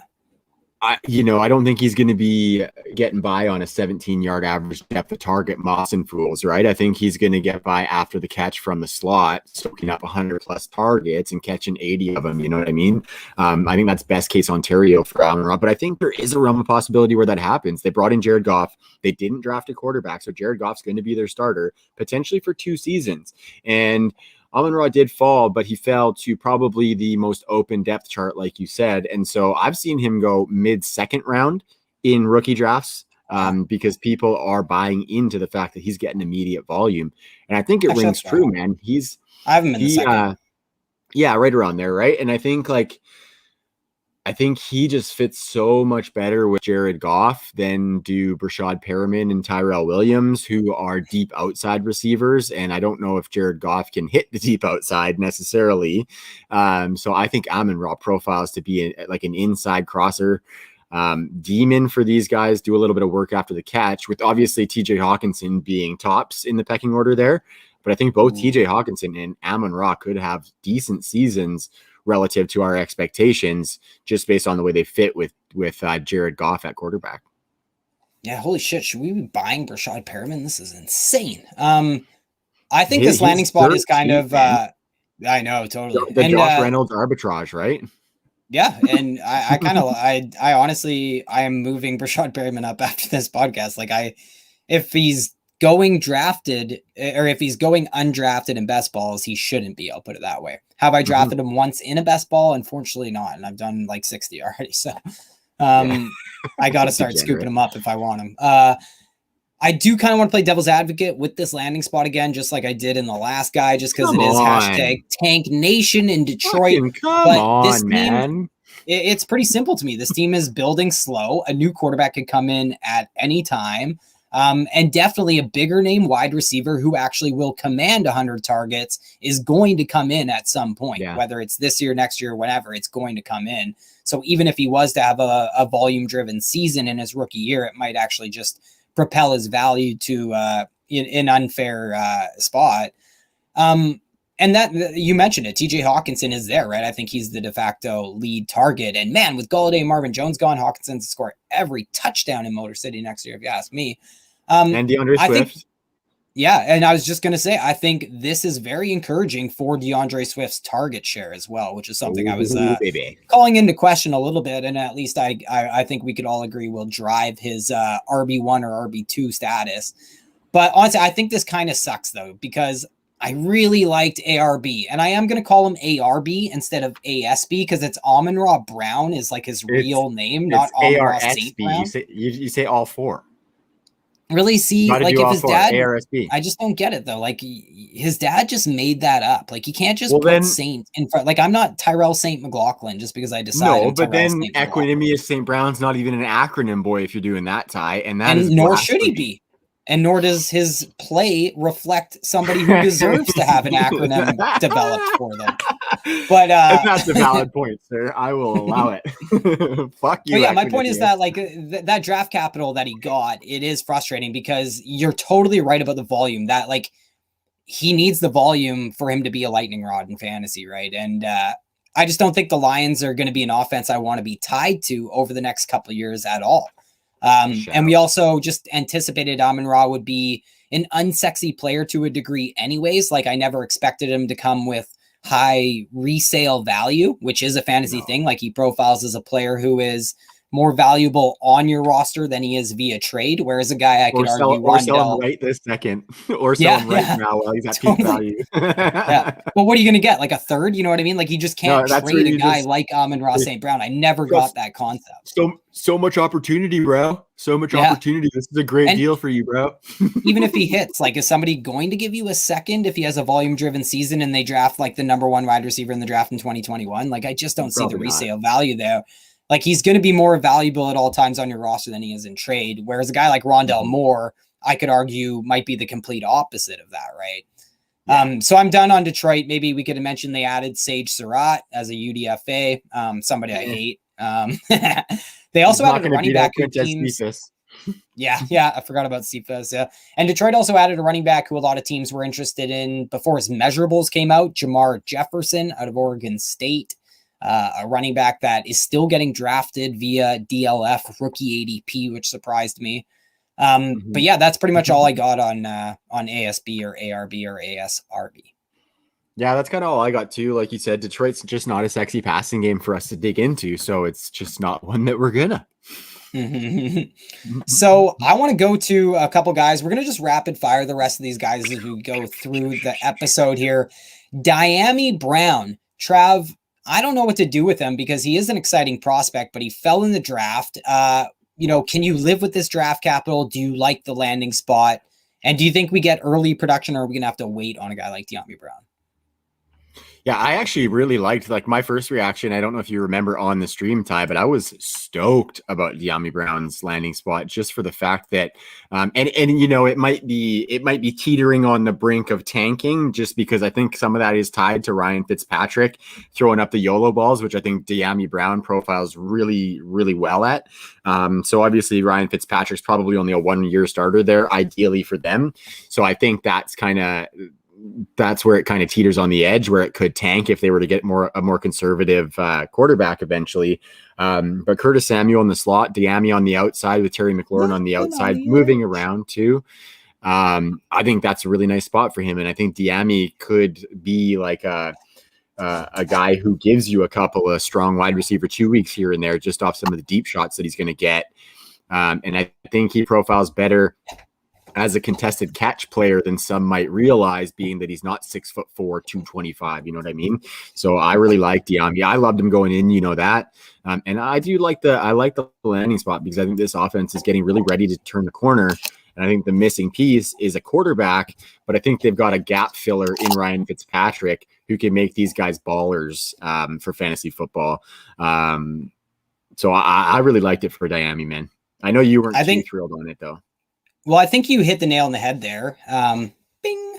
The spiked weeks. I think the spiked weeks, right? And what that is, though, like I could definitely play devil's advocate and tell you that he's going to be a volatile guy, right? And those spiked weeks are, I actually do think that we're going to experience some spiked weeks, but also the down weeks. And I hadn't really considered Dyami Brown being that guy who Ryan Fitzpatrick trusts to throw those 50-50 balls up to. That is very interesting. Because that would be the X factor of whether I'm only interested in him in like a DFS or best ball setting, or if I want to try and roster him in a seasonal league. Short term, I definitely question that Ryan Fitzmagic has the arm strength, though, to, his ability to deliver a good deep ball to Dyami down the sideline, which is going to be his bread and butter. I think that remains to be seen. Also, could Curtis Samuel actually be the vertical option in this offense in 2021? Maybe. That is more or less how Ron Rivera used him in Carolina. But yeah, in the immediate future, I think it is kind of all Terry McLaurin just because it is Fitzmagic, and I just don't have a ton of faith in his deep ball touch. So I think he is going to be locking into one guy like we see Fitzpatrick doing more often than not throughout his career, and that guy just has to be Terry McLaurin. I'm noticing, though, Trav, that Terry is tumbling. Would you be taking him in like the top 3 rounds of a startup draft, or do the additions of Dyami and Curtis Samuel scare you off? I don't think it's Dyami and Curtis Samuel that would scare me off of Terry McLaurin in the top 3 rounds. I think it would be the other wide receivers that are available when Terry McLaurin is available. Like, you might have to be drafting him in a tier with like, I'm just drawing a huge blank right now, of course, but like maybe just one tier behind AJ Brown, let's say, which I'm not necessarily so sure that Terry McLaurin belongs a tier behind AJ Brown. He might belong in a similar tier. I'm not scared. Like, what do you think about what do you think about like a Justin Jefferson or Terry McLaurin? I think I go Justin Jefferson just because that offense is very condensed, and that's kind of what I'm saying is that these guys around him are just a little sexier. Yeah. What about some of the less sexy guys? I'm thinking like a Chris Godwin, who might be more of a 2022 play, maybe a Allen Robinson or a Michael Thomas. Yeah, I think those are very interesting selections because there is some quarterback questions among that group. So I think that's probably around the range that I like Terry McLaurin. Not that he's not going to give you that strong production in as a 3rd round. I think he could pay that off. I just think there's other guys that I might want to go with. So like, that's all to say. I don't hate it, but I probably wouldn't do it depending. And I think he's pretty close to like that. Like, he's such a locked in wide receiver too in Dynasty. Yeah. Mm-hmm. For me, I think I know Fitzmagic cannot support 3 wide receivers for fantasy. You know what I mean? And we also know the running back target share will be very high in this offense with Antonio Gibson. We'll see what JD McKissick's role looks like post Alex Smith. Yeah. Logan Thomas might factor in as well. So yeah, Fitz coming in, addition of Dyami. I think at least what we can take away is that the average depth of target in Washington is about to skyrocket after it's been one of the lowest average depth of target offenses in recent memory over the last couple of years. And I want to throw out Washington also signed Dax Milne, who's a wide receiver I don't mind at all. I like him. And Washington, I like him. Me too, yeah. And they also added a tight end, John Bates, out of Boise, who I think is a name to know. Since Logan Thomas, not to be confused with Norman. No, especially if you're traveling. And I think Logan Thomas is going on 64 years old right now too. So that's something to note. Trav, moving along. Yeah, he is. Yeah, he is. Moving along to Green Bay. We know one thing for sure. There will be at least one A. Rodgers in a Packers uniform in 2021. Actually, I want to just skip over this now that I think about it. Maybe we can get some clarity on Aaron Rodgers if we just hold out a week or two. Yeah. But Amari Rodgers went just 4 picks after Dyami Brown. So yes, this guy is a wide receiver, even though I called that into question during the process a little bit. His usage will be interesting though, just because he can do a lot for an offense, and I just think he's going to fit right into the scheme. And I also wanted to mention in passing, because of the system, we saw as many as 4 running backs dressed in games in Green Bay last year. Green Bay drafted Kylin Hill in round 7, who was a running back that I very much liked. And now Dexter, the Dynasty Taxi Squad molester, is in the back of my mind. I get it. But, you are morbid today, man. Jesus. Yeah, sorry. But Kylin was the running back I was really hoping would sneak higher into the draft. Yeah. Like I was really hoping he would be the guy that we're like, wow, I didn't expect to see him go that high. That did not happen, but he did land in Green Bay, who does prop up the running back position. They want multiple guys, and Kylin Hill is much closer to an Aaron Jones stylistically than he is A.J. Dillon. So if Aaron Jones was to miss time at the very least, I think Kylin Hill is a name to know for waiver wires. And by the way, if they lose Aaron Rodgers, Green Bay is going to run the shit out of the football. Yeah. 100%. So 100%. Why don't we move on here, Trav? Let's talk about the highest drafted Canadian kid. Good Canadian kid, Josh Palmer. Represent. That's a good Canadian kid keeping his stick on the ice, eh? The NFL valued this good Canadian kid in round 3 above Dyami Brown. He goes to the Chargers. He has very good size, very good hands. The athleticism doesn't jump off page, but who cares? He wasn't very productive, but Tennessee. So what is he, Trav, and when will he be that? I think he could. I think he could eventually be like a Mike Williams replacement. Mike Williams is coming up. I believe it's a contract year for him, or he might have just signed a 1 year. But our buddy Kyle Senra, who is also a Canadian, says, way to put the cherry on top of that Palmer pick. I see what you did there, my man. I like it. I like it. Represent. I think he could profile as that Mike Williams replacement. Like I said, I think, like you said, the athletic measurables don't jump off the page for you, but he is still, he's not even going to be 22 by the time the season starts, I don't think. He's put up some, okay seasons at Tennessee for what that offense is going to provide with any wide receiver. So I think there's just a lot of untapped potential, and this is an offense we want to tie ourselves to now, Ty, especially with Justin Herbert. We have to be able to adapt to these offenses and say, okay, this is one that I want some pieces of, because I think they're going to be high powered for fantasy football. And if Josh Palmer gets any extended work, I think he can be really good in this offense with Justin Herbert growing alongside him. I think he's got some work to do to get up in that pecking order with Tyron Johnson and that's the question. Jalen Guyton, because those guys earned some trust last year. Right away? Those guys earned some trust last year. That rapport was there with Justin Herbert, even more so with both of those guys than it was with Mike Williams. 100%. So I think he's probably like a taxi guy right now for our dynasty rosters. Nobody I'm investing in redraft by any means. But I think you could do worse as a taxi stash wide receiver than Josh Palmer on the Chargers for sure. I have him in that like second, third round range for rookie draft. So I'm pretty high on him. And I have him, I would say. Yeah, I would agree. But like you said, this offense is one that I want wide receivers from. Yeah. Nico Collins right behind him in my rookie ranks. Are you a fan of Nico Collins? Because he is a guy, like, how do you approach a prospect that like Nico Collins, who could be he's in a pretty bad environment to start his career, especially with, the Texans selecting Davis Mills and really sending us signals so far as Deshaun Watson's future.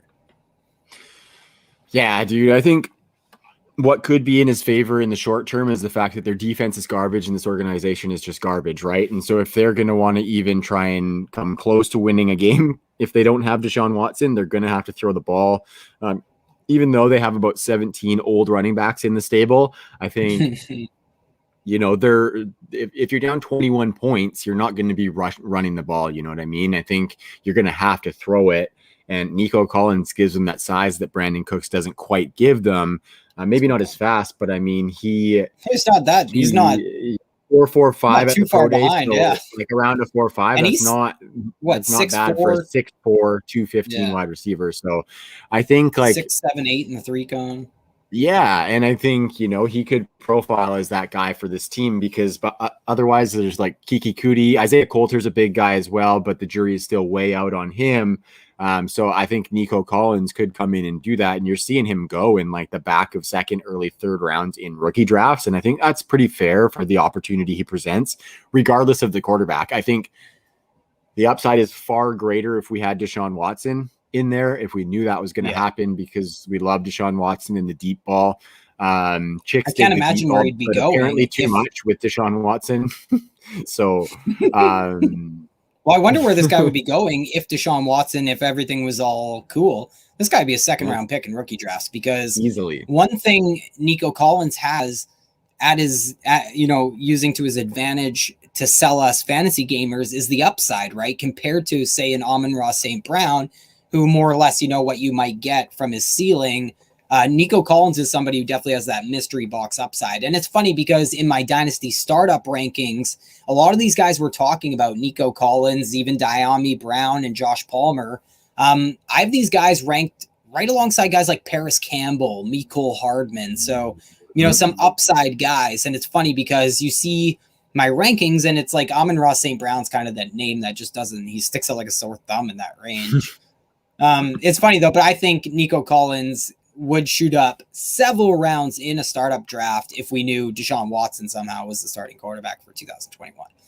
And you mentioned Brandon Cooks. Do you think there's any chance they could still trade Brandon Cooks before the start of the season? Because if they are going to be in Tank Nation, they should trade him. And that makes, I think Brandon Cooks is kind of a buy in dynasty leagues, and maybe somebody you should be drafting in like big best ball tourneys where you're trying to find those wins in the pocket of the offseason, like even thinking like FFPC championship leagues and formats that are points only for like 17 straight weeks and stuff. So do you think they could trade him, or do you think that he's a Texan? I'd like it. I'd like to see him traded, but I just think that I'm sure there's still a couple fibers of their beings in the hierarchy of the Texans that want to have some level of competitiveness this season. And I think trading Brandon Cooks would just be like, your offense is going to be worse than a CFL offense if you don't have Deshaun Watson. So I think they'll keep Brandon Cooks just because he does offer a little bit of that explosivity as a pass catcher that they don't have if they don't have him. Speaking of the explosivity, if we were what do people who study volcanoes, what are they called? Scientists. Touche.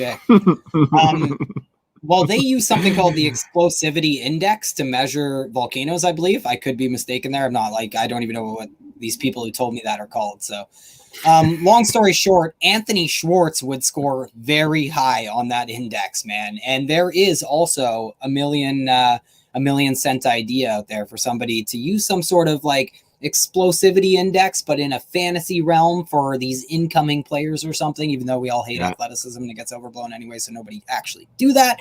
Anthony Schwartz, though, man, this guy is a very berry selection. The analytics community love this kid.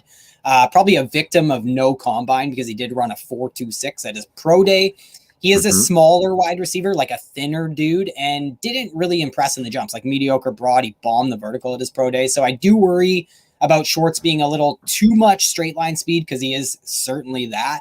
But for fantasy, I don't really know what to make of him. Will Cleveland manufacture touches for him? He was top 3 in catches and receiving yards off screen passes in 2020 per PFF. But with Odell, with Kareem Hunt, with Jarvis Landry, the tight end platoon, I'm not sure this run-heavy scheme can really work in an Anthony Schwartz anytime soon. And I'm not sure how many snaps he even sees early. So are you expecting a bit of an incubation period if you own Anthony Schwartz? And is this run-heavy offense under Kevin Stefanski kind of just a total turnoff for rookie wide receivers for you? Yeah, I think it is. And not that I wouldn't take Anthony Schwartz, because I think if that depth chart can clear up for him, I think he offers them something that we haven't necessarily like. Odell can get down the field, but I think he's more of like a versatile route runner and whatnot. The straight line speed coming into the fold with Anthony Schwartz, I think is something that they don't quite have. And now that it also begs the question is, will Baker even go deep that way? And I don't think he will that much. So my expectations for Anthony Schwartz aren't big, but I do see that his path to opportunity doesn't have a whole lot of impediment if Jarvis Landry or Odell were to fall by the wayside. So obviously Donovan Peoples-Jones is there, who flashed a little bit at the end of the season. They really like Rashard Higgins, but I think Anthony Schwartz is a far different guy. And if they were to manufacture some touches, like some end arounds and some sweeps and stuff like that, I think he could be really good in that facet, because this team is an exciting run game. I think if you work that pre-snap motion in with these guys, I think you can only make it a little bit more exciting, because defenses in the run game are going to key on Nick Chubb. They are going to key on Kareem Hunt and Anthony Schwartz on some of those Konami cheat code cheapy points that we like from wide receivers getting carries.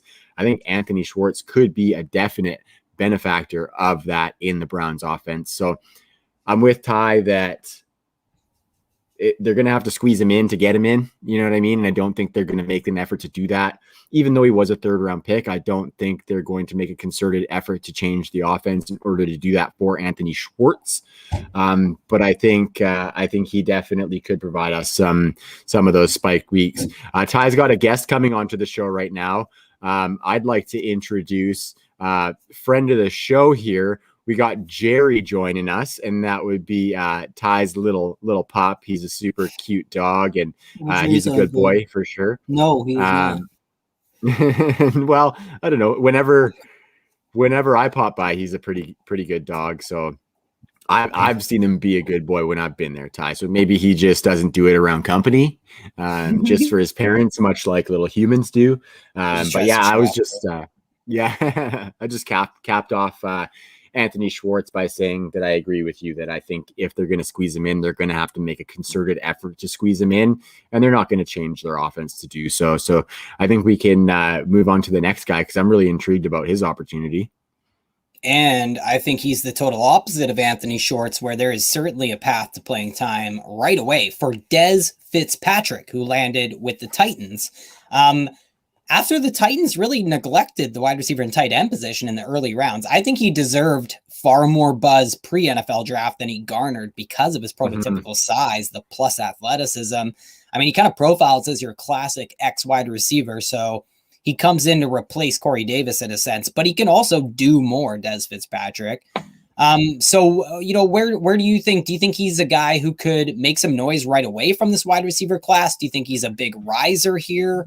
And do you think it's going to be a situation where they can actually support a second weapon, or is it going to be a lot of AJ Brown and Derrick Henry? I think he's going to have to surpass Josh Reynolds on the depth chart, because I think Josh Reynolds is a real thing on this team as a guy who can go downfield. He got a lot of deep targets last year for the Rams. He got some red zone work last year for the Rams as well. So I think Josh Reynolds is a really nice late round pick, but I think also Dez Fitzpatrick is as well, because if you look at this offense and the pass catching weapons, Derrick Henry ain't going to be getting targets. Basically, it's Firkser and AJ Brown, and that's it. So Josh Reynolds and Dez Fitzpatrick come in as guys with some size as well. So I think, he needs a couple of things to shake his way, but he needs less things than other wide receivers in his range of the draft to shake his way. And I do like the size and the athleticism, and I do like the condensed offense that he went into. So yeah, I think I probably like Dez Fitzpatrick better than Anthony Schwartz. I like him over Nico Collins. I like him over Josh Palmer. I like him over Amari Rodgers. I think I might even like him over Dyami, and I love Dyami. So I'm really excited. I'm really excited about Dez Fitzpatrick, man. Yeah, I have him over Amon-Ra, Dwayne Eskridge, Kadarius Toney even. I'm pretty high on Dez Fitzpatrick, but I was already high on Dez Fitzpatrick, and it's one of those things where the stars seem to have aligned, where you got decent draft capital, went to a really good spot. And yeah, the pecking order, you look at it, it's AJ Brown and then everybody else, right? Is it Dez? Is it Josh Reynolds? Do those two move around? Anthony Firkser is definitely interesting. Maybe Derrick Henry does get a little bit more targets. Darrington Evans is a name I think we should all know. And they also added a guy named Racey McMath. That's an all-name team. There's no doubt about it. Definitely.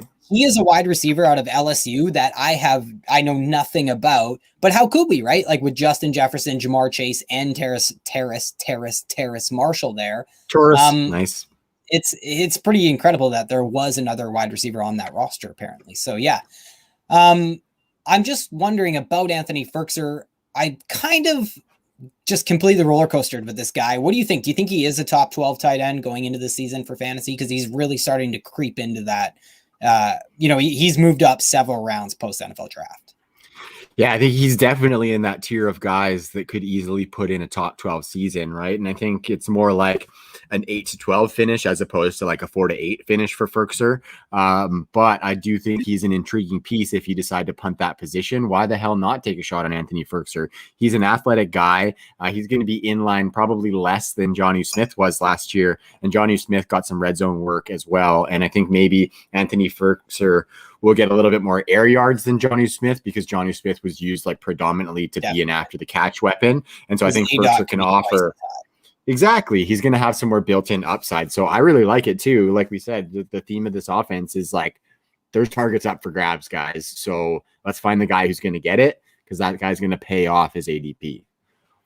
Yeah, and it's always a dangerous game, like trying to chase targets for sure in a run-heavy offense. But you're right, like there are so many gone, and they can't all go to AJ Brown. But I'm still struggling with Firkser for one reason, because he is barely a tight end. Like he's more of a slot wide receiver than he is a tight end, to be honest. Like he's just such a inline receiving tight end. That's just through and through what he is. And they're not going to ask him to block because he can't really block, but he's not going to be a slot wide receiver only, right? So, not in a run heavy offense. They don't even need a slot wide receiver on the field a lot of the time. So I worry Firkser will still struggle to like see a decent snap total, let alone a high snap total. Like I don't even think he hits 50% snaps, which is why I think we need to really monitor him during training camp. But, there's no doubt that when you look at the landscape at tight end, it's Anthony Firkser, maybe Mo Alley Cox, who are kind of the last tight ends to draft in, say, an FFPC tight end premium best ball tournament as your third option or something. But I think he could easily jump the shark is my point.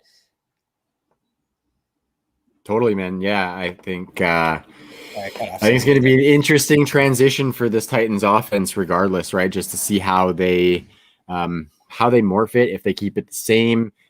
Arthur Smith is out the door, so we don't really know how that's going to shake out as well, because he was a big piece of that efficiency that we've seen from them.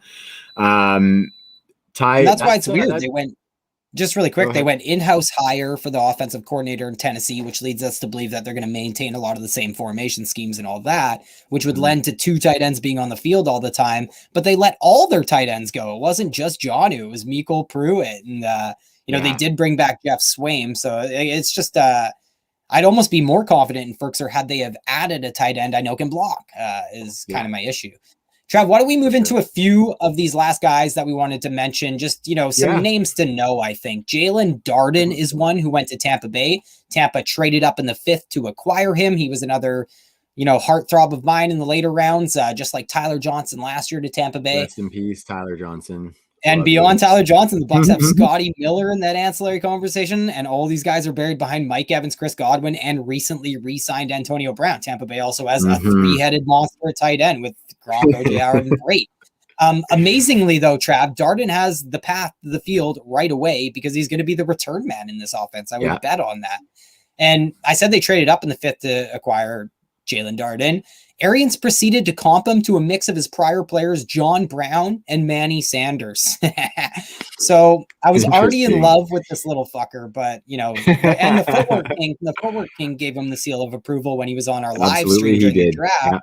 So while Jalen Darden is certainly up against a ton of math, almost insurmountable odds, and behind a handful of other pass catchers in Tampa Bay, but I love him as a football player. And if anybody can be that ultimate outlier, why not Darden? He probably doesn't belong anywhere but on a taxi squad, but I just can't think of a funner last round pick in a startup draft. No, absolutely, man. Absolutely. I really like just like pieces of that passing game, right? I was heavily into Tyler Johnson last year. I really hope something can shake out for Tyler Johnson, because I like Tyler Johnson better than I like Jalen Darden. I think Tyler Johnson is just his boy Bateman goes to Baltimore in the first round after Tyler Johnson did everything that he did, and probably even a little bit more Tyler Johnson did. I just think it's kind of fucked how he's getting so dogged. And that's funny. Both 5th round draft capital too. So him and Darden, maybe that's the future for Tampa, right? When Timmy Brady's 48, he's throwing a Jalen Darden and Tyler Johnson, baby. Let's go. No, it's definitely a long-term play on a taxi squad. Yeah, for sure. I'm going to hijack a couple other names, Ty, because I want to hear what you think about this next one. Cornell Powell going to Kansas City. I like him, man. I like what he can provide for that team. Do you think there's any chance he becomes a 3rd or 4th option in the pass game, like fairly early? I think that's a really tough ask. I think it's interesting. He is a way higher probability of making noise compared to Jalen Darden, probably because of the landing spot. Powell almost profiles like that possession wide receiver too, which is how they were using Sammy Watkins. Like if he hits, he's going to be that X wide receiver in this offense. And he has traits that translate beyond the solid build. Like he's built pretty well. I was really impressed by his 3-cone time, and he plays on the outside, which is good for him getting on the field in Kansas City, because not a ton of wide receivers there can say that they can even play on the outside, let alone that they prefer the outside on the perimeter. But it's easy to overvalue a wide receiver in this offense, and he has a lot of hurdles to get over during training camp, in my opinion, before we even talk about this kid possibly getting on the field in 3 wide receiver sets, because I think Byron Pringle, Demarcus Robinson are way ahead of this guy right now. This is where the rookie hype really gets out of control, in these instances, in my opinion. At the same time, Trav, it's hard to not remember back to Powell going for 70 yards against Pitt on a one-handed deep ball from Trevor Lawrence, and then not dreaming about Pat Mahomes serving a couple of those on a silver platter for Cornell Powell. But I really would make that point vigorously that these guys are so phenomenally far behind on the depth chart when it comes to somebody like even Byron Pringle or Demarcus Robinson, even though we hate to admit that, but it's very true for coaches, and it's very hard to learn a playbook. 100%. 100%. What about Simi Fehoko going to Dallas? Really crowded depth chart. Really crowded wide receiver depth chart. He offers a lot of size and some athleticism, though, and they're going to put the ball up a ton. So do you think he could be relevant from time to time this season, or is he more like a taxi stash for 2022-23 when the depth chart thins out a bit? Yeah, and he's like the ultimate upside boomer bust guy. And it's frustrating because you would definitely be tempted to drop these guys once they're literally not seeing snaps or dressing on game day, which is a possibility for these guys. However, Dallas implements a lot more wide receivers at a lot more times than the Kansas City Chiefs, which might surprise people. Kellen Moore, let's go. And 2022, baby.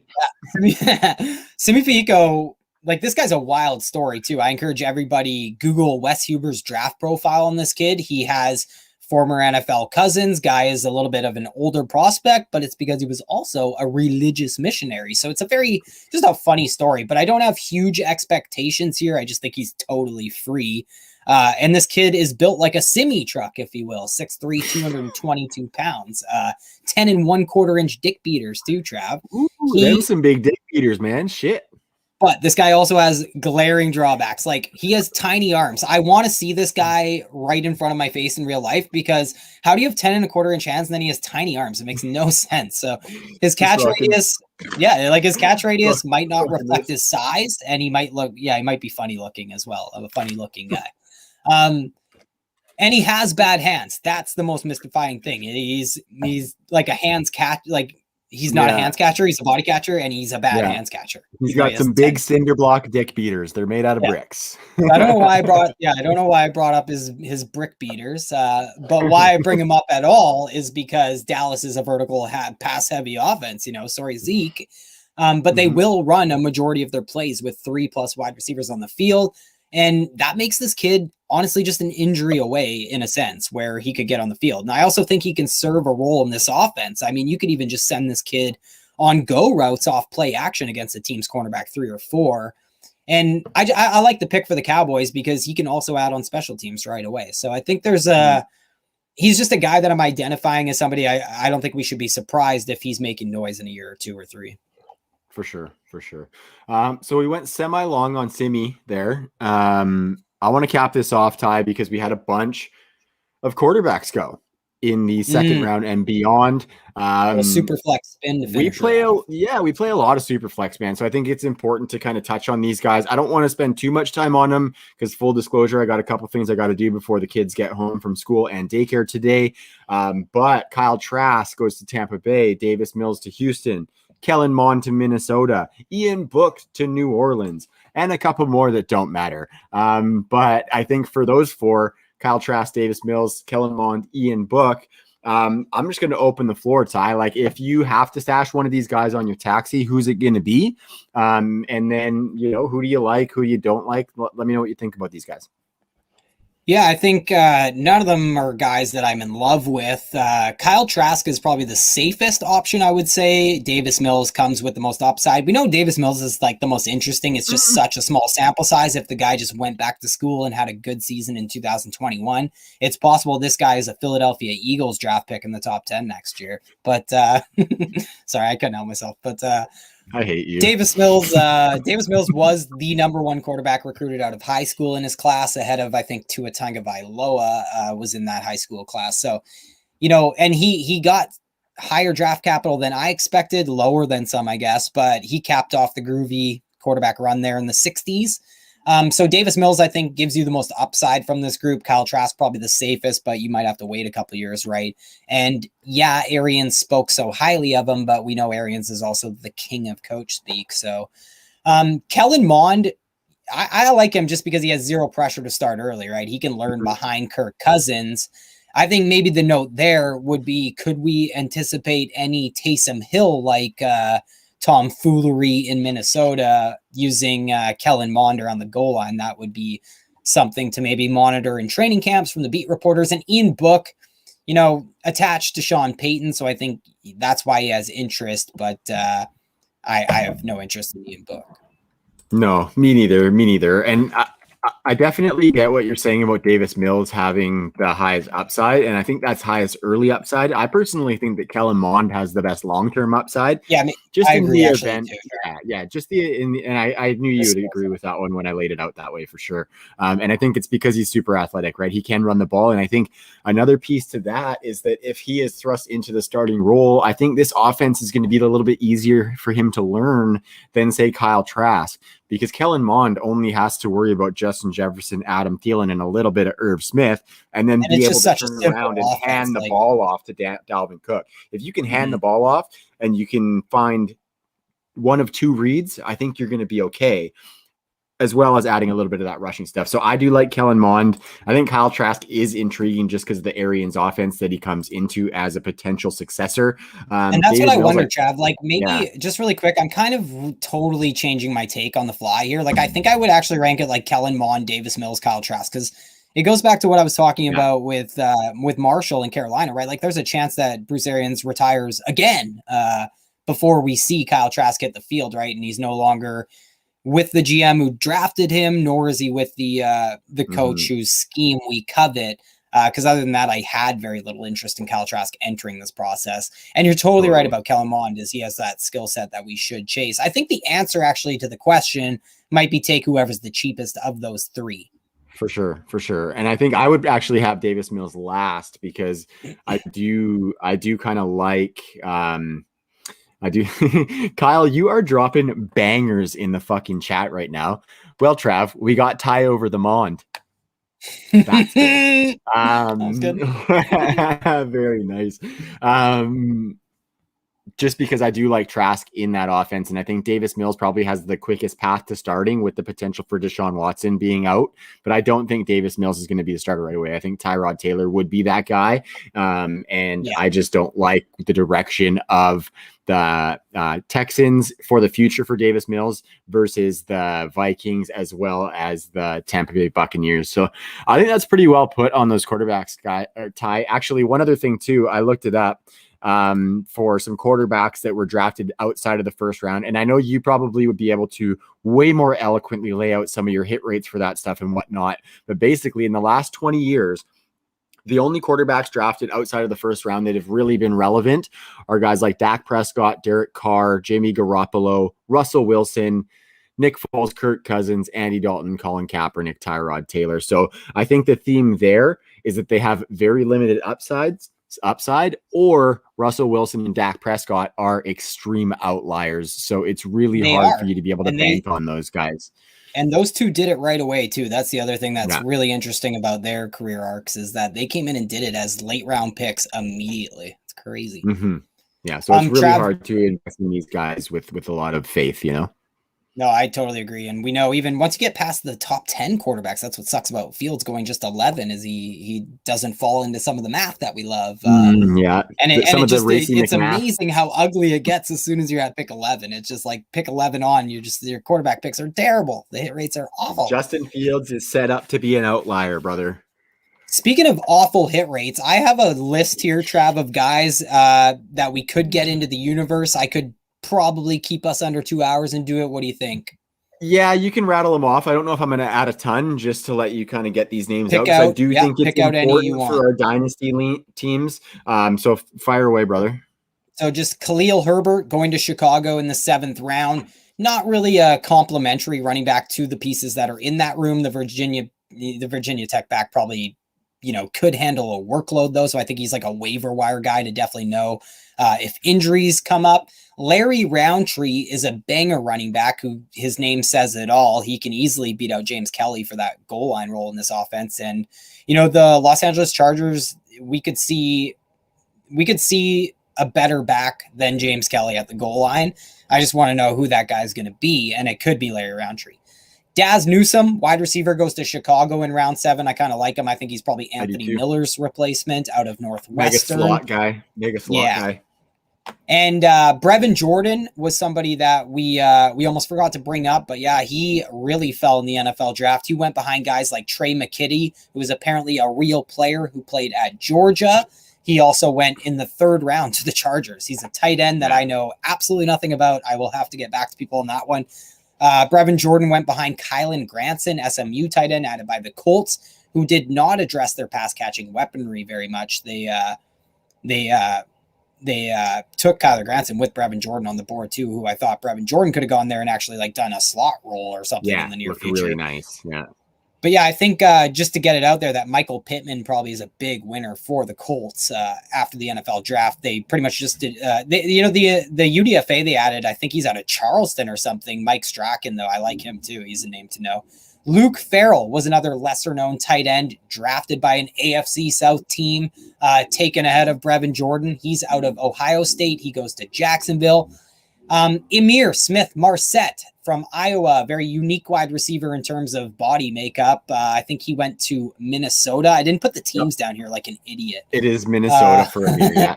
Which is intriguing because of that condensed offense. It's not, he's not that far off from potentially getting some playing time. So it's going to be the Emir versus Olabisi battle there for potentially that third spot. So potentially, maybe Irv when you factor in that goal line end zone target share. Zach Davidson, a similar story. He's a tight end out of Central Missouri who went to Minnesota. Nane Nwangwu. Kene Nwangwu. Okay. I'm pretty sure how it is. Yeah. He went 119th with some really talented running backs on the board. That was one of the bigger shockers of the whole draft, especially after Alexander Madison 2 years ago was one of the biggest shockers in the entire draft. Atlanta drafted wide receiver Frank Darby out of Arizona State. New York Giants running back Gary Brightwell, a big boy out of Arizona. Denver took Seth Williams, who a lot of people liked pre-draft. He went round 7. I didn't like him out of Auburn. Kawan Baker, the wide receiver out of Southern Alabama, went to the Saints. I think he might be a name to know. He could muck up that wide receiver, whoever the hell that not so deep wide receiver room is. And I'm just thinking about it. New Orleans is another team who we're heading into the draft looking like it's going to be a pretty condensed offense and a lot of Michael Thomas, a lot of Alvin Kamara. Yeah, exactly. And I think a lot of the offensive upside hinges on who starts at quarterback, because I think the pass catchers go way up for me if Jameis is in there, and they're downgraded for me if Taysom is in there. But I mean, Taysom could surprise us as well. So there's definitely some transition in New Orleans as well. And I think they can adapt and stay afloat for fantasy football too. Okay, dude. I think that's what she wrote. Hey, Angela Landsberg. That's what she wrote. That's all she wrote. Murder, She Wrote. I don't know. Who is that? Isn't that who it is? I don't know. Isn't that who was in Murder, I know She Michael Wrote? Landsberg, who's no, I think Angela Landsberg is Angela Landsberg, I think, is the sweet old lady that is the main character in Murder, She Wrote, which is old school classic, akin to like a Matlock, kind of one of those types. We know it in pop culture in reference to ageism. Yeah, absolutely. And most people watching our Goldberg stream probably in have Mighty no Ducks, fucking clue I believe, what we're talking about. I believe Goldberg in the Mighty Ducks on the bench says, "Hey, can't we wrap this up? I think Murder, She Wrote's on." Something like that. Grandma's Boy also, when he's gaming out against Mama Raymond, he says, "Hey, it's 4:00? Isn't Murder, She Wrote on?" So yes, that's good shit. That's good shit. So if you want to be the most basic old person, make sure you're watching Murder, She Wrote. 100%. Then you're just so basic. Style basic.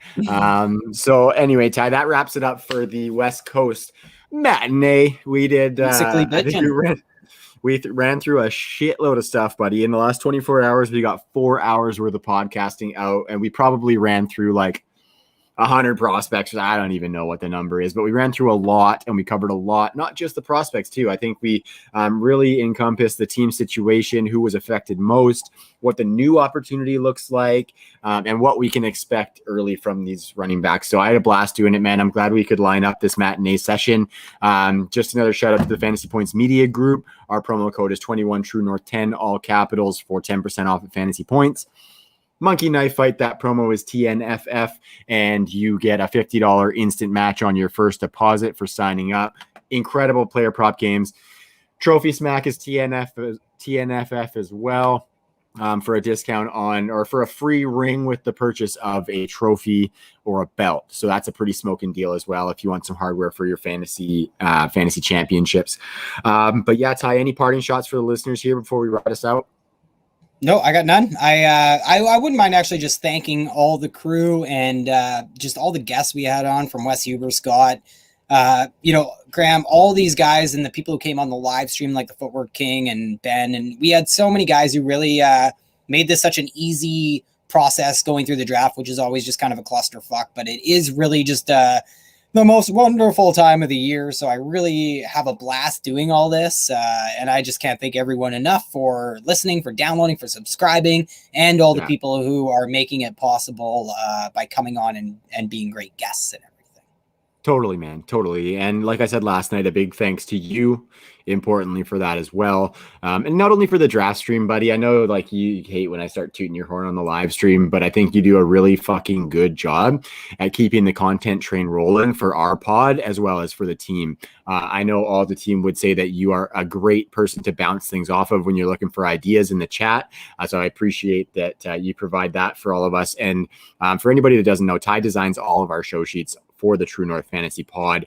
And it's I don't know. I couldn't do it. I'm stretched pretty thin right now. And if I could cut them all in half, and we could do, and if just for listeners, like if I could cut these all directly in half and we could do twice as many episodes, I would. But yeah, my take on that is that I hope that our avid listeners have now grown accustomed to the fact that we do really like to hit these things in a thorough fashion, right? We don't like to leave stones unturned. We don't like to hit half of the situation.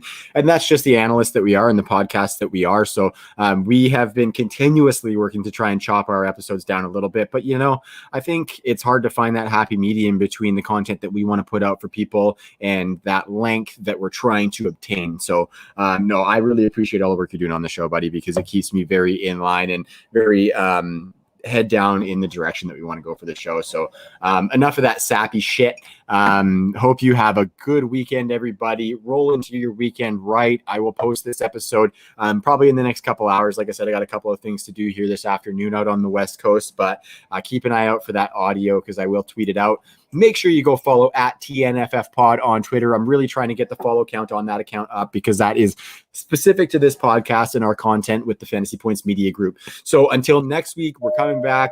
I hope Ty is on the clock in a best ball. Death, taxes, and ties in a best ball. That's what it is, folks. We'll be back with a guest next week, so you won't just be looking at us two schmucks. We'll have another guest, and then we're going to keep that train rolling as we roll through the offseason. So for everybody at True North, for Ty McLaughlin, for myself, I just want to say thank you for tuning in. We will see you next week. Peace.